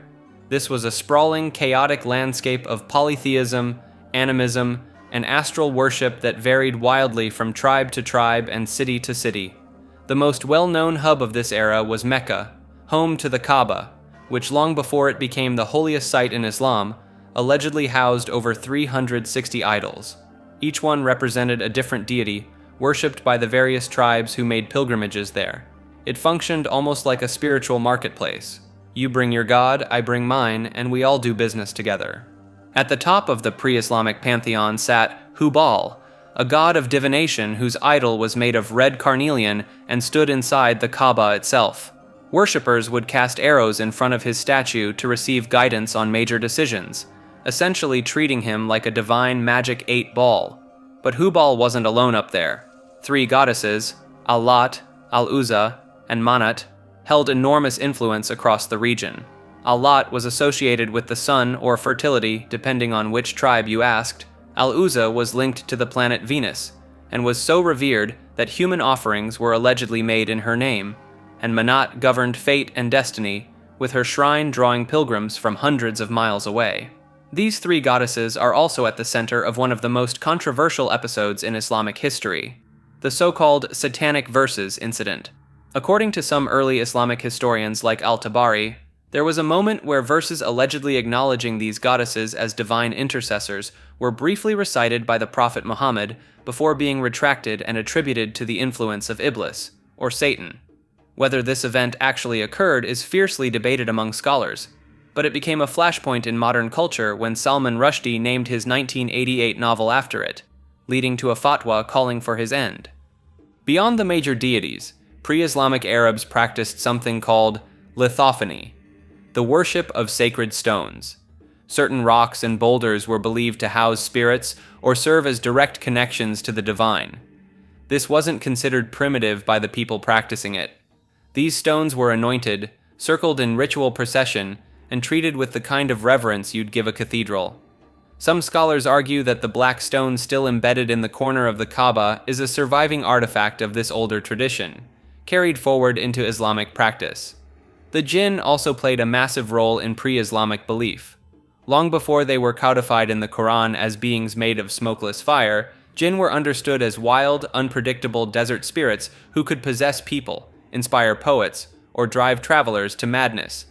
Pre-Islamic poets actually credited their artistic abilities to personal jinn companions, almost like a supernatural muse whispering verses into their ears. This belief was so deeply embedded that when Muhammad began receiving revelations, some of his early critics accused him of simply being jinn-possessed, a charge the Quran directly addresses multiple times. There were also the Hanifs, individuals in pre-Islamic Arabia who rejected polytheism entirely and practiced a form of monotheism they traced back to Abraham long before Muhammad's revelations. Figures like Waraka ibn Nawfal and Zayd ibn Amr are recorded in Islamic tradition as Hanifs who were already searching for a singular god. Their existence complicates the narrative that monotheism was entirely new to the region, and some historians suggest they may have directly influenced the theological foundations of early Islam. When Islam did take hold, the process of dismantling this older belief system was thorough. The idols in the Kaaba were destroyed, the shrines to Al-Lat, Al-Uzza, and Manat were demolished, and the entire era was rebranded as Jahiliyyah, the Age of Ignorance. That label stuck so effectively that for centuries, almost everything we knew about pre-Islamic religion came filtered through the lens of a tradition that had every reason to dismiss it. Only in recent decades have archaeologists and historians started piecing together a fuller picture, and what they're finding suggests a far more complex and sophisticated spiritual world than the term ignorance would have you believe. Eastern Lutheranism is one of those corners of Christian history that sounds like a contradiction. Lutheranism is about as Western European as it gets. Born in Germany, spread through Scandinavia, deeply tied to the Protestant Reformation. So the idea that there are Lutheran communities worshipping with icons, chanting liturgies that sound orthodox, and organizing their churches in ways that would make Martin Luther do a double take, that takes some explaining. When the Reformation spread eastward into places like Poland, the Baltic states, and eventually into the Russian Empire, Lutheran communities didn't exist in a vacuum. They were surrounded by Eastern Orthodox Christians, and over centuries, a kind of cultural and liturgical cross-pollination happened naturally. Some of these congregations began incorporating elements that would look completely foreign in a standard Lutheran church in Minnesota. Things like elaborate iconography, incense-heavy worship services, and a much stronger emphasis on mysticism and the sacramental nature of communion. The most striking modern examples come from groups that have intentionally tried to bridge the gap between Lutheranism and Eastern Orthodoxy. Organizations like the Evangelical Catholic movement pushed for Lutheran churches to reclaim what they saw as ancient Christian practices that the Reformation had unnecessarily stripped away. Some went even further, essentially creating hybrid worship spaces where the theology remained rooted in justification by faith alone, but the entire sensory experience of a Sunday service could pass for an Orthodox cathedral. There are also historical oddities, like the Lutheran communities that survived for generations inside Russia itself, maintaining their faith under both the Tsars and later the Soviet Union. These groups developed their own distinct identity, culturally Russian, theologically Protestant, liturgically somewhere in between, and many of their descendants still practice today in places you wouldn't expect to find a Lutheran congregation. The tension at the heart of Eastern Lutheranism is whether you can genuinely hold Protestant doctrine while wrapping it in Orthodox aesthetics, or whether the form inevitably reshapes the content. Critics from both sides have strong opinions. Orthodox theologians tend to view it as superficial borrowing without real understanding, while many mainstream Lutherans see it as an unnecessary departure from Reformation principles. The people actually practicing it, though, would argue they're recovering something older than either tradition. A unified Christianity that existed before the East-West split tore the church apart in 1054. Turkic mythology is one of the oldest and most expansive belief systems you've probably never heard of in detail, despite the fact that it shaped the spiritual worldview of dozens of cultures stretching from Central Asia all the way to Eastern Europe. The Turkic peoples, including groups like the Gökturks, Kipchaks, Khazars, and eventually the Ottoman Turks, shared a common mythological framework long before Islam became the dominant religion across these regions. At its core sits Tengrism, the worship of Tengri, the eternal blue sky, who was considered the supreme deity governing the heavens and the fate of all living things. Tengri wasn't a god you built temples for. You worshipped him by simply looking up. Beneath Tengri existed a layered cosmology split into 3 realms. The upper world was home to celestial spirits and benevolent beings. The middle world was the earth, inhabited by humans and nature spirits. And the lower world, ruled by Erlik Khan, was a dark underground domain filled with malevolent entities and the souls of the dead. Erlik Khan himself is a fascinating figure, because in some traditions, he was actually the first human created by Tengri, but he grew jealous and rebellious, so Tengri cast him down to rule the underworld instead. Essentially, the Turkic version of a fallen figure predates a lot of the ones most people are more familiar with. Shamans played a central role in Turkic spiritual life, acting as intermediaries between these 3 worlds. They would enter trance states, often through rhythmic drumming and chanting, to travel between realms, communicate with spirits, heal the sick, or guide the souls of the recently deceased.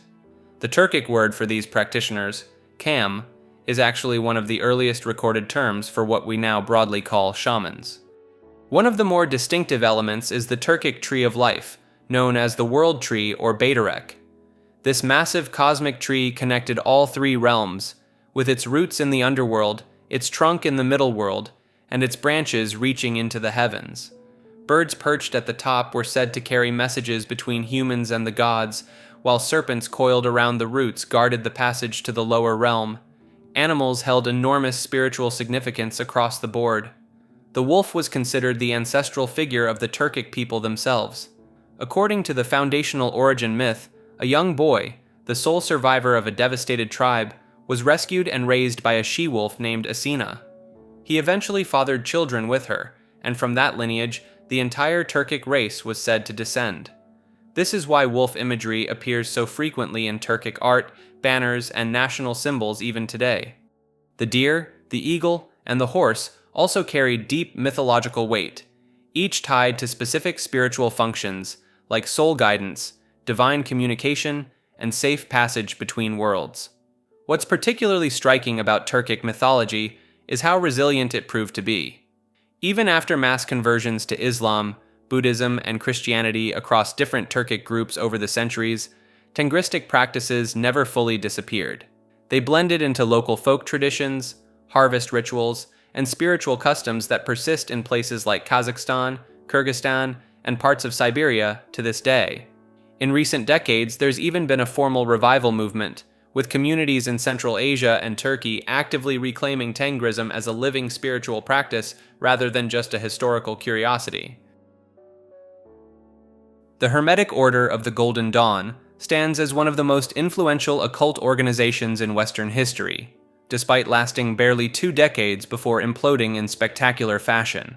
Founded in London in 1888 by 3 Freemasons, William Wynne Westcott, Samuel Little MacGregor Mathers, and William Robert Woodman, the Golden Dawn synthesized practically every mystical tradition available at the time. They blended Kabbalah, tarot, astrology, alchemy, and ceremonial magic into a single comprehensive system that would shape occultism for the next century. The order operated through an elaborate grade structure mirroring the Kabbalistic tree of life. Members progressed through 10 degrees, each revealing deeper layers of esoteric knowledge and more complex rituals. The lower grades studied tarot correspondences and basic symbolism. The higher grades performed intensive ceremonial magic, constructed elaborate talismans, and practiced techniques for achieving altered states of consciousness. Their founding document, the cipher manuscripts, allegedly came from a deceased German adept. These encoded texts outlined the grade system and basic rituals. Mathers later claimed communication with the secret chiefs, discarnate beings, or hidden masters who guided the order's teachings. This claim would become a major source of internal friction. The member roster reads like a who's who of late Victorian intellectuals. Poet William Butler Yeats joined and incorporated Golden Dawn symbolism throughout his work. Horror writer Arthur Machen brought the order's atmosphere into his fiction. Actress Florence Farr ran the London Temple. Pamela Colman Smith, who illustrated the famous Rider-Waite tarot deck, learned her symbolic vocabulary within the order. Then there was Aleister Crowley. He joined in 1898 and immediately caused problems. Crowley advanced through the grades with alarming speed, which rankled senior members who questioned both his character and qualifications. When the London Temple refused his advancement to the Inner Order, Crowley allied with Mathers, who by this point had moved to Paris and grown increasingly autocratic. The resulting power struggle tore the order apart. In 1900, Crowley attempted to physically seize control of the London Temple on Mathers' behalf, showing up in full Highland dress and a black mask. He was literally thrown out. The scandal accelerated existing tensions about leadership, finances, and the dubious authenticity of those secret chiefs. By 1903, the original order had fractured into competing successor groups, each claiming to preserve the authentic teachings. The Stella Matutina continued under different leadership. The Alpha et Omega remained loyal to Mathers. Crowley went on to create his own system with Thelema. Ainu mythology is the spiritual tradition of the Ainu people, the indigenous inhabitants of northern Japan, particularly Hokkaido, as well as parts of Russia's Sakhalin Island and the Kuril Islands. And despite being one of the oldest continuous cultures in East Asia, most people have never even heard of them. The Ainu worldview centers on the concept of kamui, which are divine beings that take the form of natural phenomena, animals, and even everyday objects. But kamui aren't gods sitting on thrones somewhere. They're spirits who voluntarily disguise themselves in the physical world to bring gifts to humanity. A bear, for example, isn't just a bear. It's a kamui who has wrapped itself in fur and meat as a present for the Ainu people. This leads to one of their most well-known and most controversial rituals, called Iomante, or the bear-sending ceremony. The Ainu would capture a bear cub, raise it within the village almost like a child, sometimes even having women nurse it, and then ritually sacrifice it after 1 or 2 years. The belief was that this released the kamui from its physical disguise and sent it back to the spirit world with gifts and gratitude, ensuring it would want to return again. To the Ainu, this wasn't cruelty. It was the highest form of respect. Their creation stories are equally distinct. The world was said to have been created by Kamui Fuchi, the goddess of the hearth, and the trickster deity Eoina Kamui, who descended from the heavens to teach humans how to hunt, cook, and perform proper rituals. Fire itself holds a sacred role in nearly every Ainu ceremony, acting as the mediator between the human world and the Kamui realm. You didn't pray directly to a Kamui. You spoke your prayers through the fire. The Ainu also practiced a form of spiritual communication through elaborately carved prayer sticks called inao. These shaved wooden wands with curled shavings still attached served as offerings and messengers to the Kamui. Different styles of inao were used for different spirits, and the craft of carving them was considered a sacred skill passed down through generations. What makes Ainu mythology especially significant in the broader context of suppressed belief systems is how aggressively it was dismantled. When Japan formally annexed Hokkaido in the late 1800s, the Meiji government launched a systematic campaign to assimilate the Ainu. Their language was banned in schools, their rituals were outlawed, and the Iomante ceremony was specifically prohibited in 1955. The Japanese government didn't even officially recognize the Ainu as an indigenous people until 2008. Much of what we know about their mythology today comes from the oral tradition of yukar, epic poems that were chanted and passed down through generations, often by women who served as the primary storytellers. Some of these poems take over 8 hours to recite in full, which, depending on your perspective, either makes them a treasure of human heritage or the world's longest podcast episode before podcasts existed. Advaita Vedanta is one of the oldest and most influential schools of Hindu philosophy, and its central claim is deceptively simple. Everything you perceive as separate and distinct, you, me, the chair you're sitting in, the stars, is actually one singular infinite reality called Brahman. Not metaphorically, not poetically, literally. The word Advaita itself means not two, and the philosophy argues that the individual self, known as Atman, is not just connected to Brahman, it is Brahman. The sense that you are a separate person living in a world of separate objects is, according to this tradition, a fundamental illusion called Maya. Think of it like a dream. While you're in the dream, everything feels real and distinct. But when you wake up, you realize the entire experience was generated by one mind. Advaita Vedanta says everyday waking life works the same way, and enlightenment is essentially the moment you wake up from it. This philosophy was systematized by a figure named Adi Shankara in the 8th century, and his life story alone is remarkable. According to tradition, he became a wandering monk as a child, wrote extensive commentaries on ancient Hindu scriptures, established 4 major monasteries across India that still operate today, debated and defeated scholars from rival philosophical schools, and reportedly did all of this before passing away around the age of 32. Shankara drew heavily from the Upanishads, a collection of texts composed as far back as 800 BCE that form the philosophical backbone of Hinduism. One of the most famous phrases from these texts is Tattvam Asi, which translates to "thou art that," a direct declaration that the individual and the ultimate reality are identical. Now, what makes Advaita Vedanta such a persistent force in global philosophy is how far its influence reaches beyond Hinduism. When Erwin Schrödinger, the Nobel Prize-winning physicist, encountered Vedantic philosophy, he claimed it offered the closest framework to what quantum mechanics was revealing about the nature of reality. He openly credited the Upanishads as a major influence on his thinking. Nikola Tesla similarly explored Vedantic concepts and even corresponded with Swami Vivekananda, one of the key figures who brought Advaita Vedanta to Western audiences in the 1890s. Vivekananda's appearance at the 1893 Parliament of the World's Religions in Chicago is often cited as a turning point.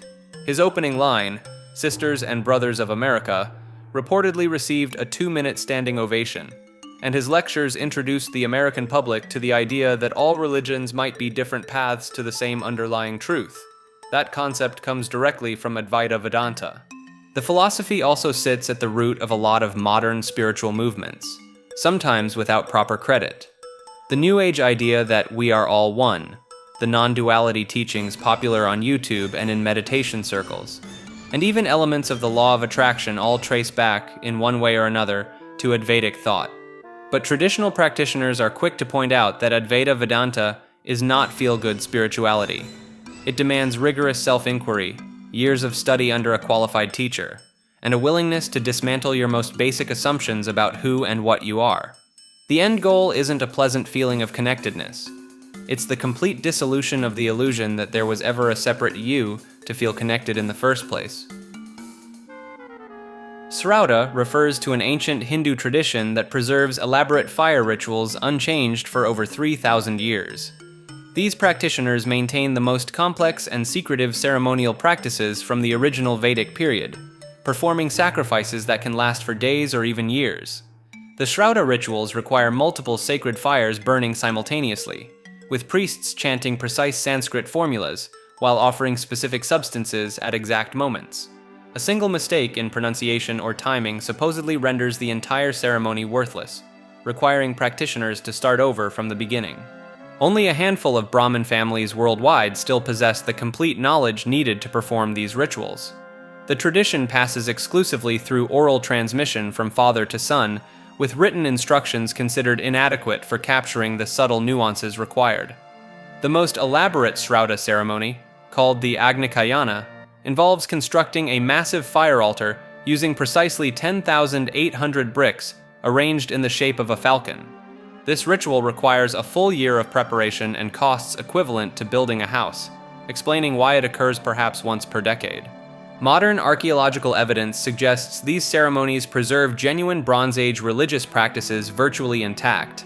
Scholars studying active Srauta communities have discovered ritual elements that match archaeological findings from ancient Indus Valley sites, creating a direct cultural bridge spanning millennia.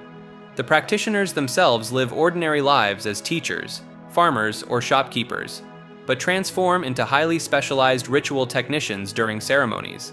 They memorize thousands of Sanskrit verses, master complex geometric altar construction, and coordinate intricate timing sequences that would challenge modern event planners.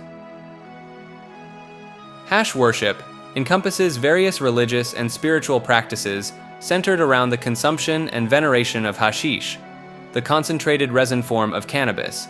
These traditions span across different cultures and time periods, often positioning the substance as a direct pathway to divine consciousness or spiritual enlightenment.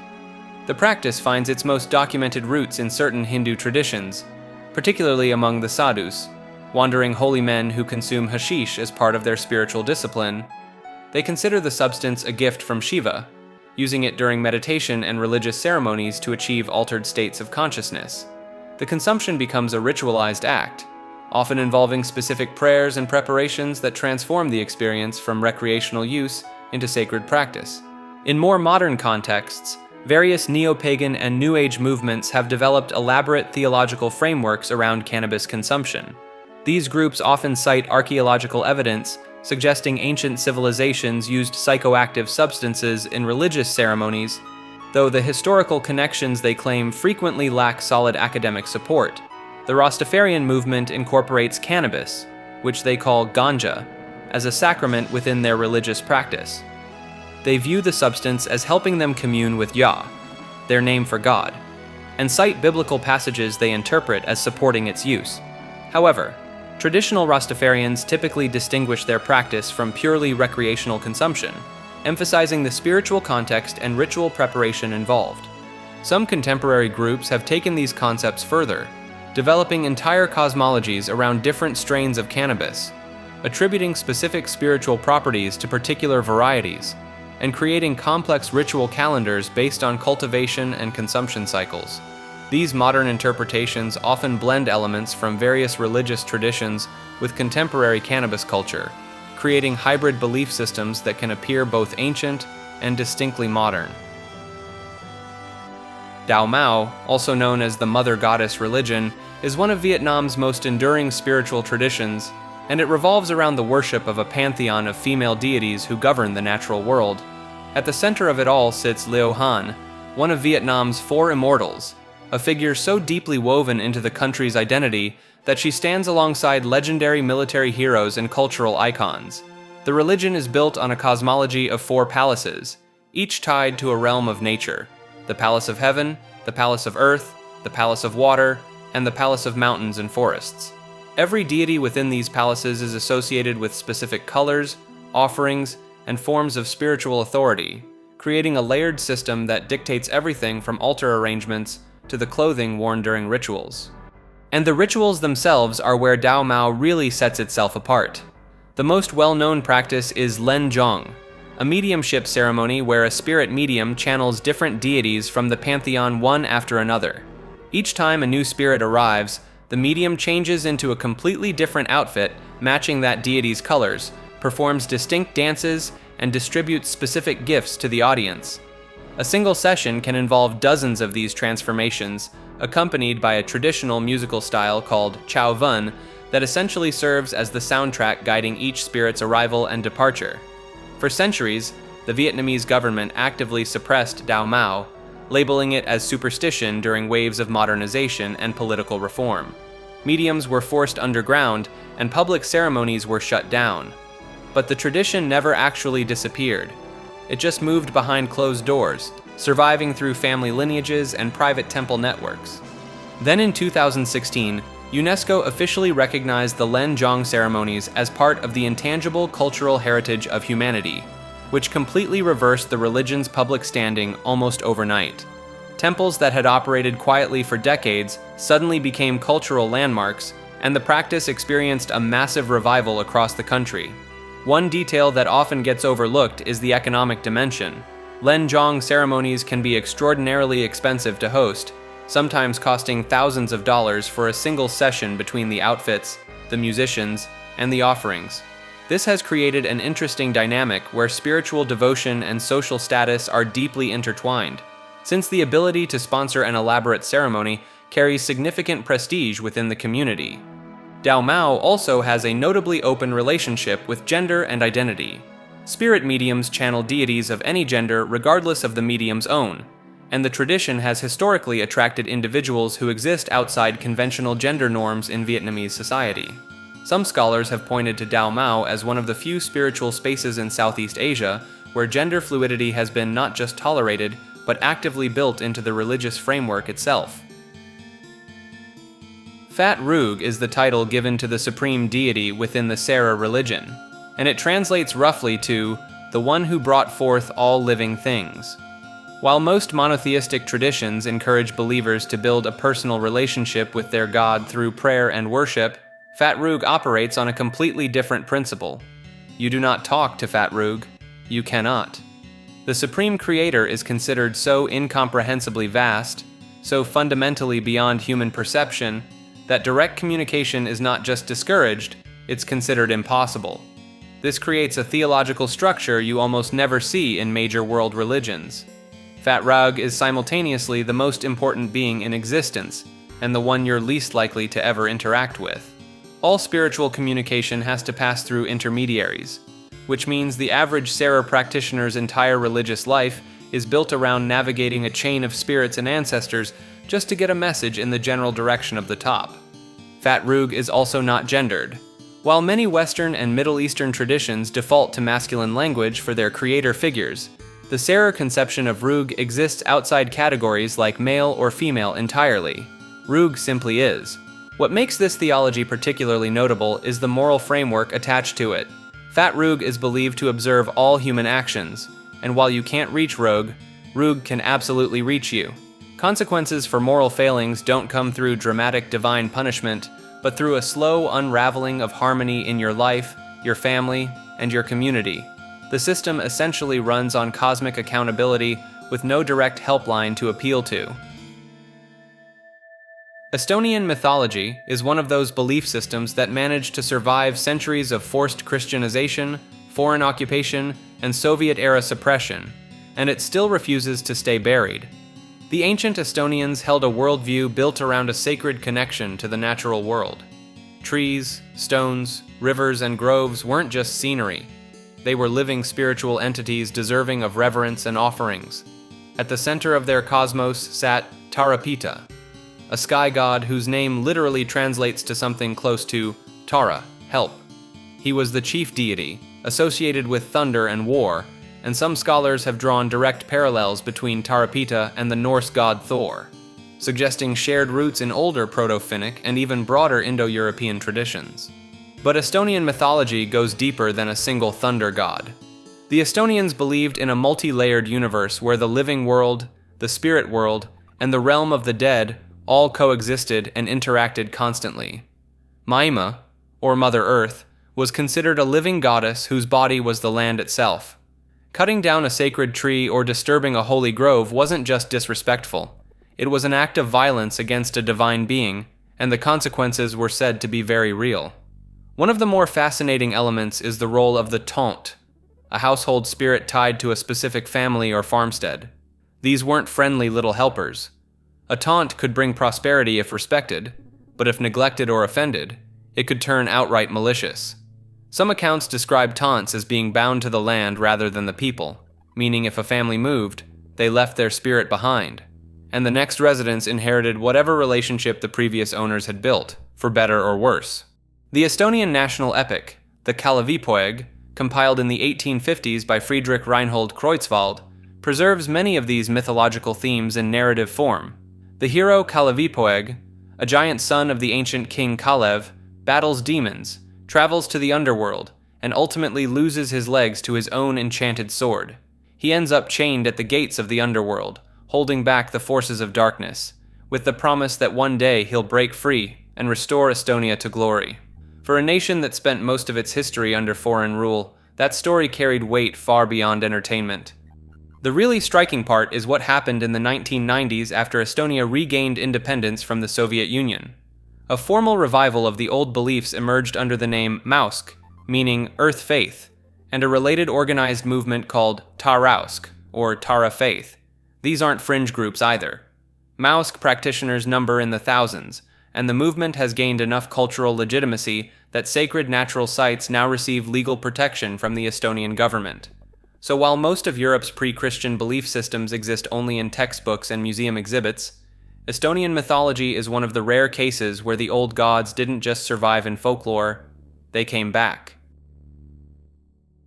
Olmec Mythology is one of the oldest and most mysterious belief systems in the Americas, belonging to a civilization that thrived in the tropical lowlands of south-central Mexico from roughly 1500 to 400 BCE. The Olmec are often called the mother culture of Mesoamerica, meaning that nearly every major civilization that followed them, the Maya, the Aztec, the Zapotec, all arguably inherited pieces of Olmec religious thought. The problem is, the Olmec left behind no written language that we've been able to fully decode. So almost everything we know about their beliefs comes from the art and monuments they carved, and those carvings raise far more questions than they answer. The most iconic of these are the colossal stone heads, massive basalt sculptures, some standing nearly 10 feet tall and weighing up to 50 tons. There are 17 confirmed heads discovered so far, and each one depicts a distinct individual wearing what appears to be a helmet-like headdress. Mainstream archaeology interprets these as portraits of rulers or elite ball players, but their sheer scale suggests these figures held a status that blurred the line between political authority and divine power.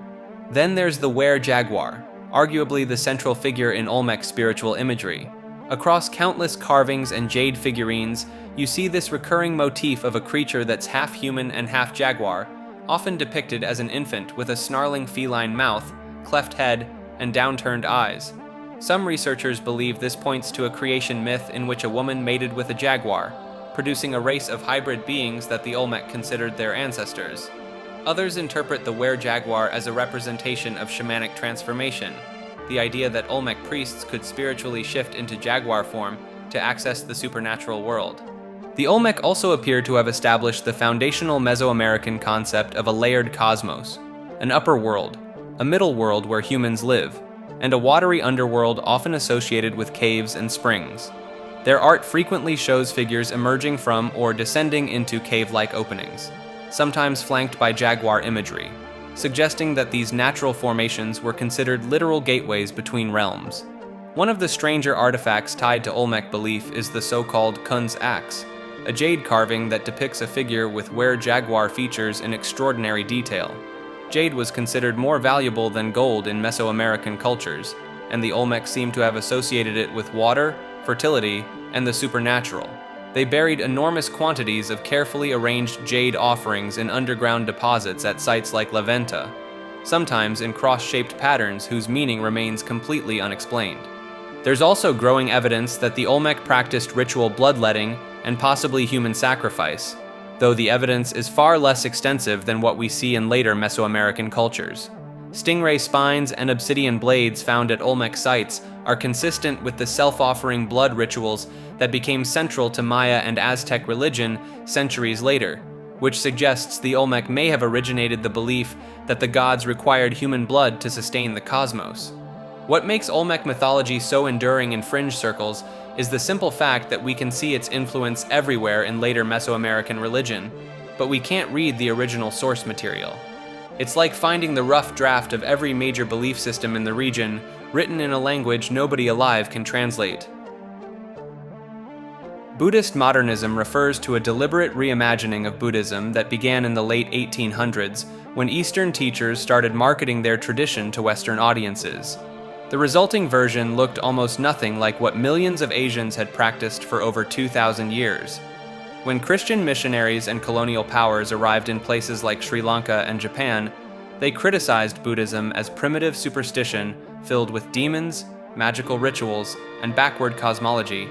Instead of defending their traditions, certain Buddhist reformers decided to rebrand the entire religion. They stripped away the parts that seemed embarrassing to Western sensibilities and repackaged what remained as a rational, scientific philosophy of the mind. Figures like Anagarika Dharmapala in Sri Lanka and D.T. Suzuki in Japan became architects of this transformation.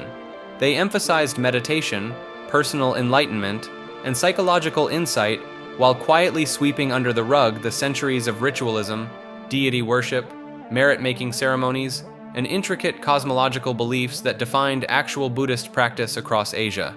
Dharmapala specifically created what scholars now call Protestant Buddhism, borrowing organizational structures and emphasis on scripture study directly from Christian missionaries. The movement succeeded beyond expectation. By the mid-1900s, Western seekers genuinely believed Buddhism was primarily about sitting quietly and watching your breath. Meanwhile, in Thailand, Burma, and Tibet, everyday Buddhists were making offerings to spirits, chanting protective verses against ghosts, and performing elaborate rituals their grandparents would recognize instantly. Buddhist modernism convinced the West that meditation was the core practice, when historically it remained mostly confined to monasteries. The average Buddhist farmer in medieval China or Japan never meditated. They prayed to bodhisattvas for good harvests, burned incense for their ancestors, and visited temples during festivals. The reimagining extended to fundamental concepts. Karma got reinterpreted as psychological cause and effect, rather than a cosmic law determining literal rebirth. Nirvana became inner peace instead of escape from an endless cycle of reincarnation. The supernatural elements that permeated traditional texts got explained away as metaphor or cultural baggage. What emerged was Buddhism perfectly tailored for Western intellectuals who wanted Eastern wisdom without the Eastern religion. This sanitized version then got exported back to Asia, creating tension between modernist reformers and traditional practitioners who wondered when their ancestors had apparently gotten everything wrong. Chan Buddhism is the original Chinese form of what most people in the West know as Zen. And while Zen has this reputation for quiet meditation and peaceful rock gardens, the actual history of Chan is far more intense and, honestly, kind of unhinged in the best way possible. Chan emerged in China around the 6th century, traditionally traced back to a monk named Bodhidharma, a possibly semi-mythical figure who allegedly traveled from India and spent 9 years staring at a cave wall. According to legend, he sat so long that his legs atrophied and fell off, which is actually why those round Japanese Daruma dolls have no legs. Whether Bodhidharma was real or a composite of several monks blended into one character is still debated, but the tradition he supposedly founded took on a life of its own. The core idea of Chan is that enlightenment cannot be reached through scripture, ritual, or intellectual study. Instead, it has to be experienced directly, mind to mind, in a sudden flash of awakening. This put Chan in direct conflict with virtually every other Buddhist school at the time, most of which emphasized years of textual study and gradual progression through stages of understanding.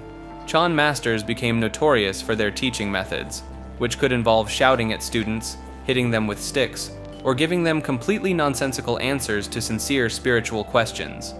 These are called gong'an in Chinese, better known by their Japanese name, koans.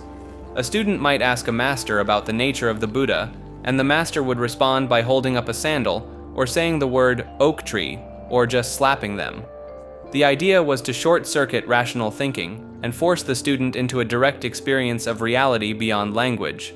One of the most famous Chan sayings is, "If you meet the Buddha on the road, destroy him," which sounds absolutely blasphemous on the surface. The meaning is that if you think you've found enlightenment as something external, something you can point to and identify, you've already missed the point entirely. Enlightenment isn't a thing you encounter. It's the nature of your own mind. Chan also developed a fierce internal rivalry between its northern and southern schools. The northern school taught gradual enlightenment, the idea that awakening happens in stages over time. The southern school, led by the sixth patriarch Huineng, taught sudden enlightenment, that awakening happens all at once like a light switch flipping on. The southern school eventually won out, and Huineng's story became one of Chan's most celebrated narratives. He was supposedly an illiterate firewood seller who achieved instant enlightenment upon hearing a single line of scripture, which made him the perfect poster child for the idea that book learning was unnecessary. As Chan spread to Japan, it became Zen. As it moved to Korea, it became Seon. Each culture adapted it, but the Chinese original remained the template. At its peak during the Tang and Song dynasties, Chan monasteries were enormous institutions with thousands of monks, political influence, and significant wealth, which is a little ironic for a tradition built on rejecting attachment to material things. What sets Chan apart on this iceberg is that tension between its philosophy and its reality. It teaches that words are insufficient and then produces some of the most extensive literary traditions in all of Buddhism. It teaches non-attachment, and then builds sprawling monastic empires. It teaches that everyone already possesses Buddha nature, and then creates rigid hierarchies of masters and students.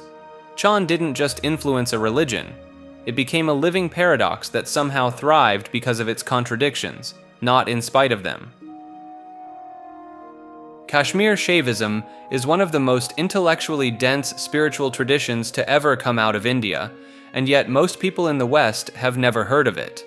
Originating in the Kashmir region around the 8th and 9th centuries, this is a non-dual philosophical system built around the worship of Shiva, not as a blue-skinned deity sitting on a mountain, but as the fundamental consciousness underlying all of reality. The core idea is deceptively simple. Everything that exists, you, me, the chair you're sitting in, the concept of time itself, is Shiva, not metaphorically, literally. The entire universe is consciousness recognizing itself through infinite forms. Where most Hindu traditions teach that the physical world is an illusion you need to escape from, Kashmir Shaivism flips that completely. The world isn't a trap, it's a creative act. Shiva is essentially playing every role in a cosmic performance. And the goal isn't to reject the world, but to recognize that you were never separate from it in the first place. The tradition was systematized by a philosopher named Abhinavagupta, who lived around 950 to 1016 CE, and this guy was basically the final boss of Indian philosophy. His written works are so layered and self-referencing that scholars today still argue about what he actually meant in certain passages. His most famous text, the Tantraloka, is a massive encyclopedic work that synthesizes ritual practice, metaphysics, aesthetics, and yoga into a single unified system. We're talking 37 chapters covering everything from the nature of reality to the specific mechanics of mantras. One of the more fascinating elements is the concept of spanda, which roughly translates to divine vibration or throb. The idea is that consciousness isn't static, it pulses. Every moment of awareness is a tiny vibration of Shiva recognizing himself. This isn't just abstract theology either. Practitioners were taught to notice this subtle pulse in their own direct experience during meditation, essentially using their own awareness as a laboratory. Kashmir Shaivism also has a complicated relationship with Tantra. While many Western audiences associate Tantra almost exclusively with sacred intimacy, the tantric elements in this tradition are far broader and, frankly, far stranger. Rituals involved working with states of consciousness that mainstream Hinduism considered impure or dangerous, cremation grounds, taboo substances, extreme emotional states, all reframed as valid doorways to recognizing divine consciousness. The logic being, if everything is Shiva, then nothing is actually impure. Avoiding certain experiences would mean Shiva has limits, which contradicts the entire system. The tradition was nearly wiped out multiple times. Political upheaval in the Kashmir region, combined with the rise of competing philosophical schools, pushed it to the margins for centuries. Much of what survived did so through a small number of lineage holders who preserved the texts and oral teachings. It experienced a revival in the 20th century, largely through the work of Swami Lakshmanju, considered the last living master of the unbroken lineage, who spent decades teaching and recording the tradition before his passing in 1991. Today, Kashmir Shaivism occupies this strange middle ground, too philosophically rigorous for casual spiritual seekers, too esoteric for mainstream Hinduism, and too rooted in devotional practice for pure academics. It's the kind of tradition that rewards an almost unreasonable level of dedication to understand, which is probably exactly how Abhinavagupta would have wanted it. Pashupata is widely considered the oldest organized sect of Shaivism, the branch of Hinduism devoted to the worship of Shiva as the supreme deity. Founded by a figure known as Lakulasha, sometimes depicted carrying a club and believed by followers to be an incarnation of Shiva himself, this tradition dates back to at least the 2nd century CE, with some scholars pushing its origins even earlier. The core philosophy taught that human suffering stems from the soul's bondage to the material world, and that liberation could only be achieved through intense devotion to Shiva, referred to here as Pashupati, meaning Lord of Creatures, or more literally, Lord of Bound Souls. In this framework, every living being is a Pashu, a bound creature trapped in a cycle of pain, and only Shiva holds the power to release them. Now, the practices are where Pashupata really sets itself apart from mainstream Hindu worship. Initiates were instructed to deliberately act in ways that would provoke public ridicule. We're talking snoring loudly in temples, making inappropriate gestures at women, pretending to be asleep in sacred spaces, and generally behaving like someone who had completely lost their mind. This wasn't random chaos, it was a calculated spiritual strategy. By inviting disgust and mockery from others, the practitioner believed they were transferring their own negative karma onto the people judging them, while simultaneously absorbing the good karma of their critics. Essentially, every insult was a spiritual transaction working in the devotee's favor. The tradition laid out a structured progression of stages. Early phases involved standard worship at Shiva temples, smearing the body in sacred ash, and chanting mantras. But the more advanced stages required the practitioner to leave the temple entirely, wander in public performing their provocative behaviors, and eventually retreat into total isolation, living in cremation grounds among the dead. The final stage was supposed to culminate in a direct union with Shiva, and the end of all suffering, a state described as the complete cessation of every form of pain, with no possibility of return. Pashupata teachings were documented in the Pashupata Sutras, with an important commentary called the Pankartabhashya, written by a scholar named Kaundinya. These texts reveal a surprisingly systematic philosophy underneath all the deliberate public madness, complete with logical arguments for why Shiva alone deserves worship, and detailed metaphysical categories explaining the nature of bondage and liberation.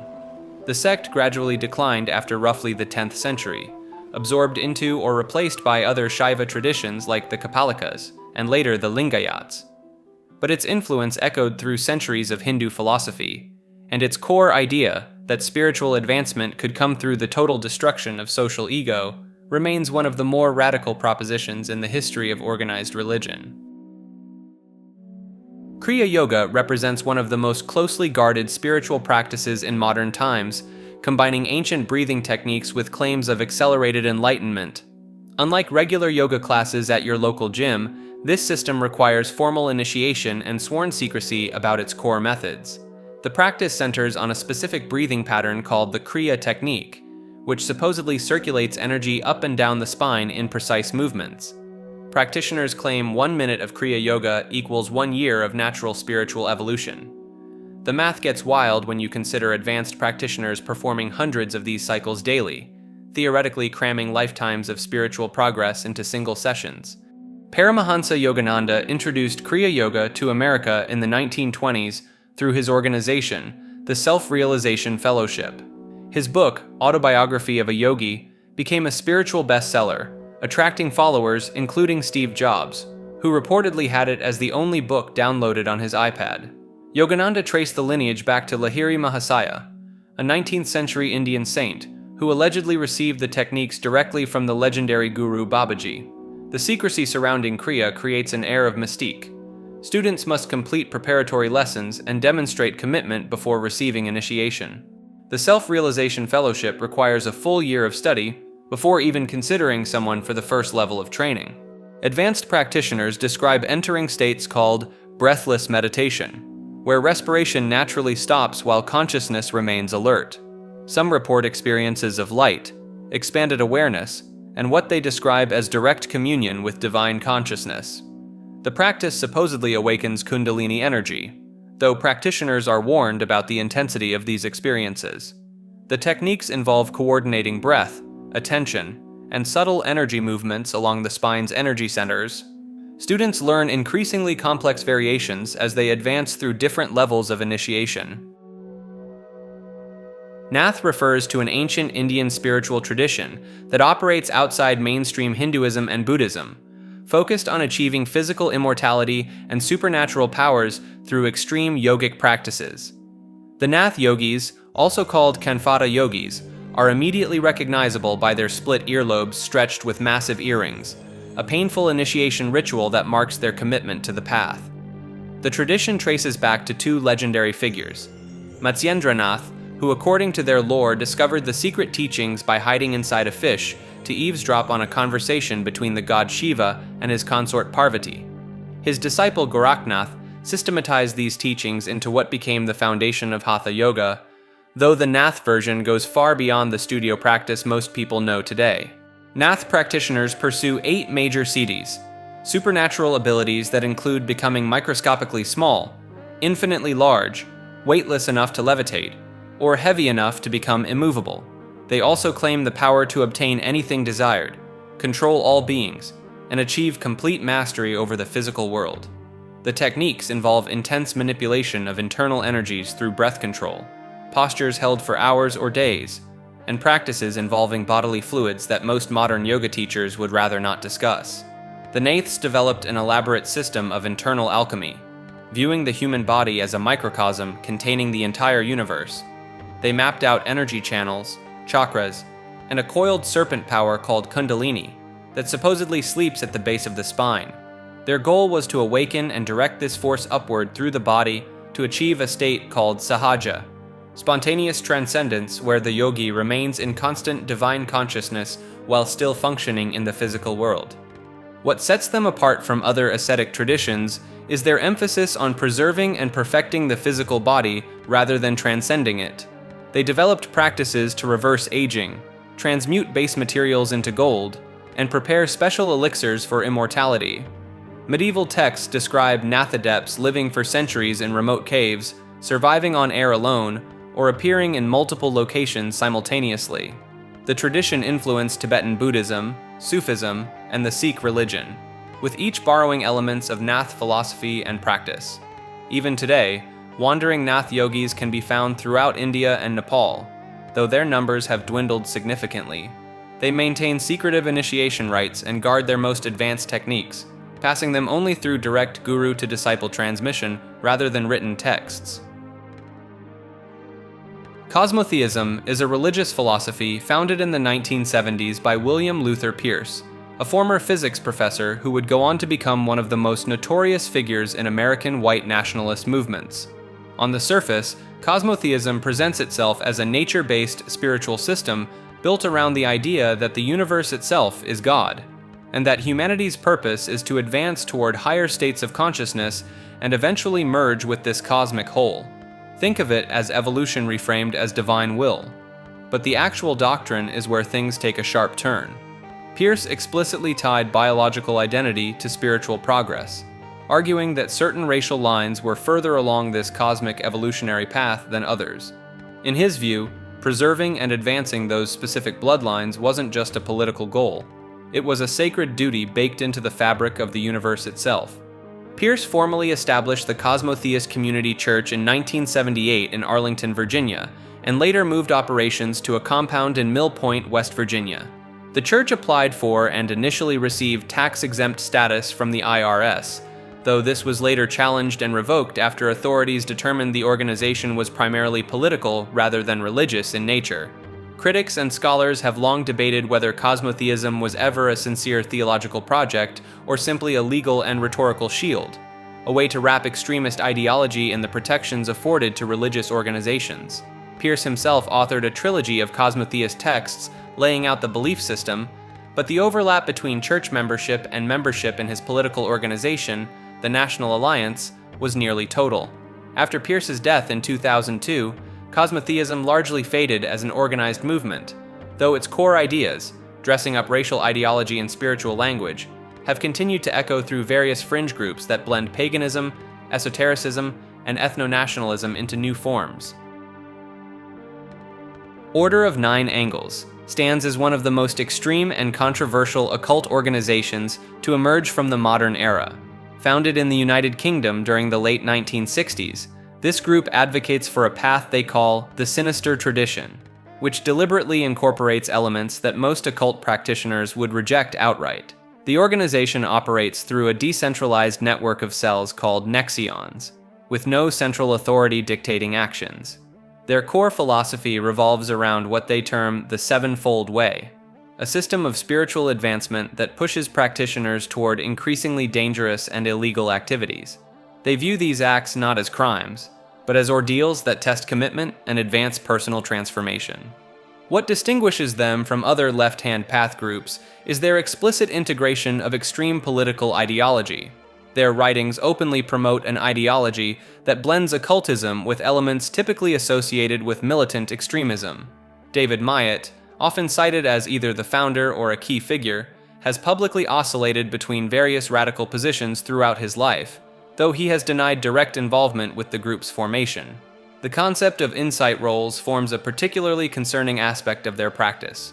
Members are encouraged to infiltrate other organizations, religious groups, or political movements as a form of magical practice. This could mean joining law enforcement, military organizations, or even opposing ideological groups to understand them from within and further personal development. Their primary text, known as the Black Book of Satan, was later revealed to be largely plagiarized from earlier horror fiction. Despite this, the group continued producing volumes of material outlining their sinister philosophy and methods. Multiple law enforcement agencies across Europe and North America have identified connections between individuals claiming O9A affiliation and actual criminal activity, including plots involving serious harm to others. Several cases in the United Kingdom, United States, and Germany have resulted in convictions where defendants cited the group's teachings as motivation. The Temple of Zeus at Olympia was one of the most important religious sites in the entire ancient Greek world, and for centuries it served as the spiritual heart of the Olympic Games themselves. Built around 466 to 456 BCE in the Peloponnese region of Greece, the temple wasn't just a place of worship. It was a political powerhouse, a treasury of war spoils, and home to one of the seven wonders of the ancient world. The temple housed a roughly 40-foot-tall statue of Zeus, crafted by the sculptor Phidias out of ivory and gold-plated bronze. Ancient visitors reportedly said that seeing it in person felt less like admiring a work of art and more like standing in the literal presence of a god. The statue depicted Zeus seated on a grand throne, holding a figure of Nike, the goddess of victory, in one hand and a scepter topped with an eagle in the other. The religious practices carried out at the temple were central to the Olympic Games, which were not originally an athletic tradition. They were a sacred festival dedicated to Zeus. Every 4 years, athletes, priests, and pilgrims gathered at Olympia, and the games opened with elaborate animal sacrifices at the great altar outside the temple. Hundreds of oxen could be slaughtered during a single festival, and the ash from these burnt offerings piled up over the centuries into a massive mound that itself became a ritualistic landmark. Priests known as the Iamidai clan held hereditary control over divination at the site, reading the future through the flames and entrails of sacrificial animals. Olympia wasn't just where you went to watch someone throw a discus. It was where kings and generals went to ask Zeus whether they should go to war. The temple's decline came gradually with the rise of Christianity. Roman Emperor Theodosius I banned the Olympic Games in 393 CE as part of a broader campaign to stamp out pagan worship. The statue of Zeus was eventually hauled off to Constantinople, where it was destroyed in a fire in 475 CE. The temple itself was toppled by earthquakes in the 6th century. and its ruins were buried under river sediment for over 1,000 years before being rediscovered by archaeologists in the 1800s. One of the most sacred sites in pagan history, essentially erased from the surface of the earth for centuries. Karmatianism represents one of history's most audacious religious heists and revolutionary experiments rolled into one radical Islamic sect. These weren't your typical medieval rebels. The Karmatians managed to pull off what amounts to stealing Christianity's equivalent of the Holy Grail, except they kept it for 2 decades. The movement emerged in the 9th century as an offshoot of Ismaili Shia Islam, founded by a mysterious figure known as Hamdan Karmat in southern Iraq. What set them apart wasn't just their esoteric beliefs, but their complete rejection of traditional Islamic law and social hierarchy. They established a communist-style state in Bahrain around 899 Common Era, where private property was abolished and all goods were held in common. But their most notorious act came in 930 Common Era, when Abu Tahir al-Janabi, their fearless leader, led a raid on Mecca during the Hajj pilgrimage. His forces didn't just attack the holy city. They ripped the black stone directly from the Kaaba itself. This sacred meteorite, which Muslims believe was given to Abraham by the angel Gabriel, had been the centerpiece of Islamic pilgrimage for centuries. The Karmatians held this most sacred relic hostage for 22 years, demanding massive ransoms from the Abbasid Caliphate. They treated it almost like a political prisoner, occasionally parading it around their territory, while Muslim pilgrims worldwide mourned its absence. When they finally returned it in 952 Common Era, it had been broken into several pieces. Whether from the original theft or deliberate damage remains unclear. Their theological justifications were equally radical. The Karmatians believed that Islamic law was merely the outer shell of religion, while true believers could transcend these earthly restrictions through gnosis or hidden knowledge. This meant their elite members could supposedly ignore dietary laws, prayer requirements, and even marriage customs that governed ordinary Muslims. The movement's influence extended far beyond their Arabian stronghold, with cells operating throughout the Islamic world from North Africa to Persia, making them one of history's first truly international revolutionary networks. Sabbatians were the followers of a man named Sabbatai Zevi, a Jewish rabbi from the Ottoman Empire who, in 1665, declared himself the long-awaited Messiah. And unlike most self-proclaimed messiahs throughout history, people actually bought it. Not just a handful of people either. At its peak, the Sabbatian movement consumed nearly half of the Jewish world, stretching from Europe to the Middle East, with entire communities liquidating their businesses and packing their bags because they genuinely believed the Messianic age had arrived. Sabbatai Zevi was known for his erratic behavior, swinging between periods of deep depression and manic episodes where he would openly violate Jewish law in deliberately provocative ways.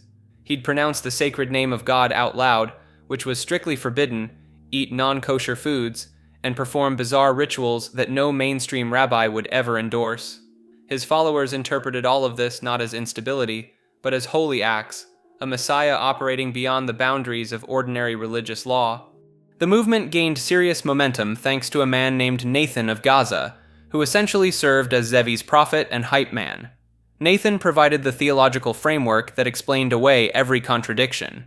If Zevi did something that seemed unholy, Nathan had a mystical justification ready to go. Then came the part nobody saw coming. In 1666, Sabbatai Zevi was arrested by Ottoman authorities and given a choice: convert to Islam or face execution. He converted. The supposed Jewish messiah put on a turban and became a Muslim.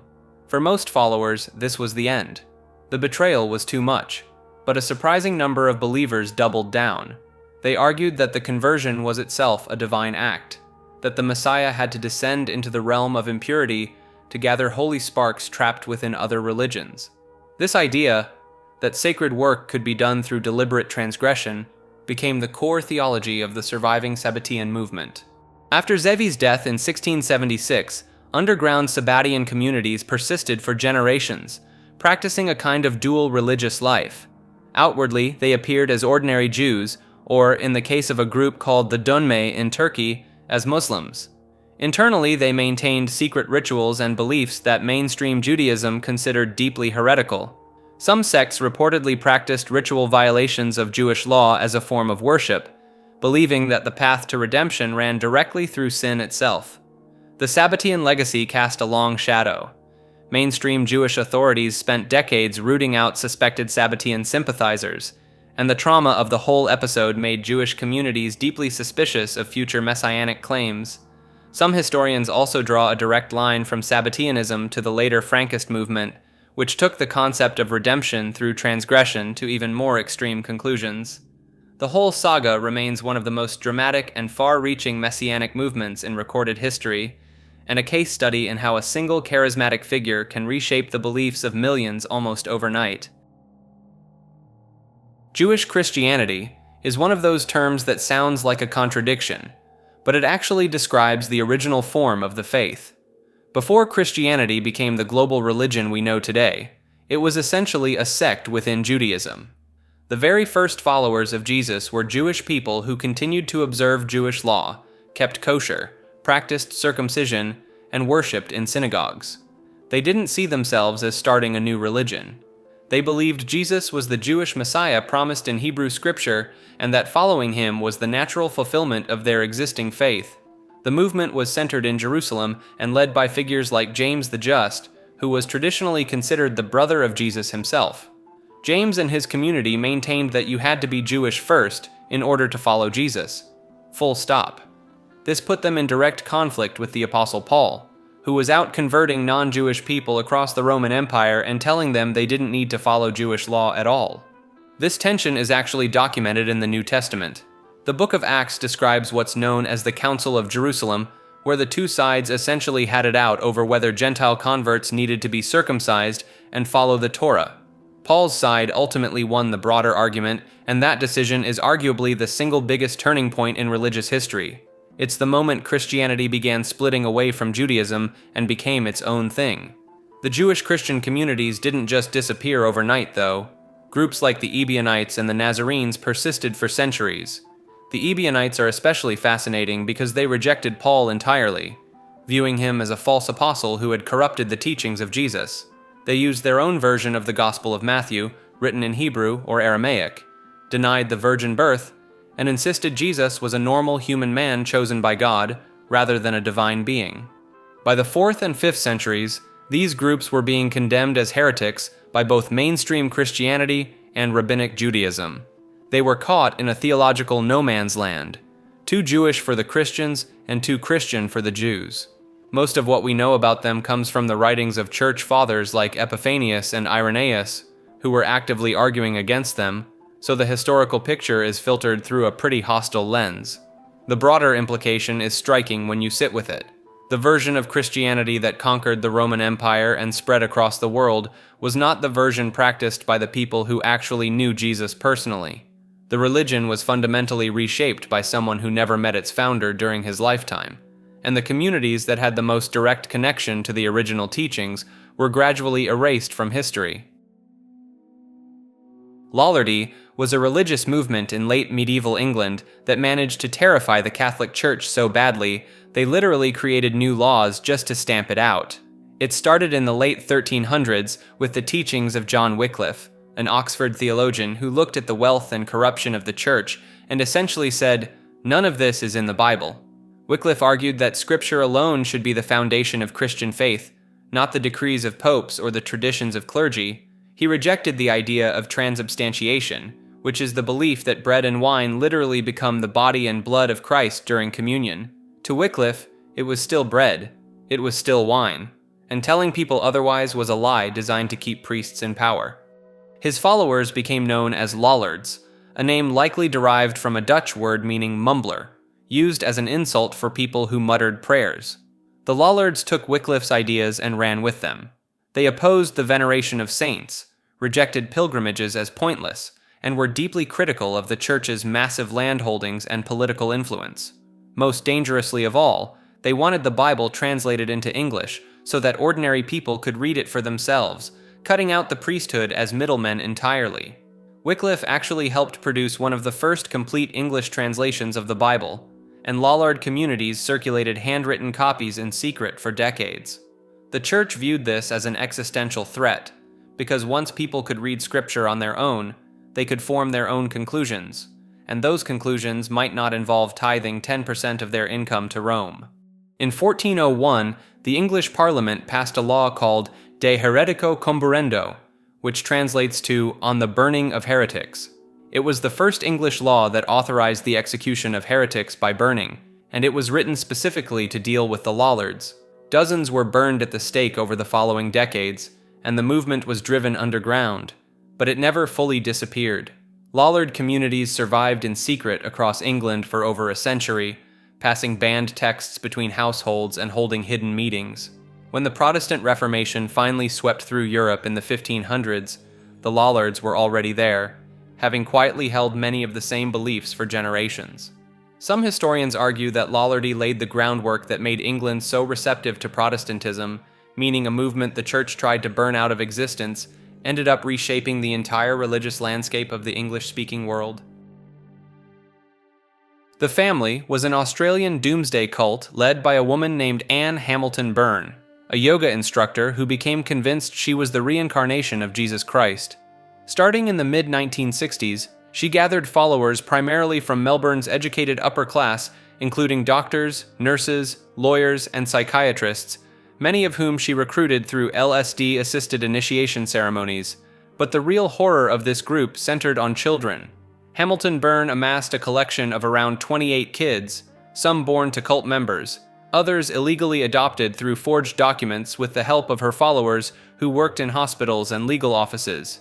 These children were raised at a rural property called Kai Lama on the outskirts of Melbourne, and every single one of them was given the surname Hamilton Byrne.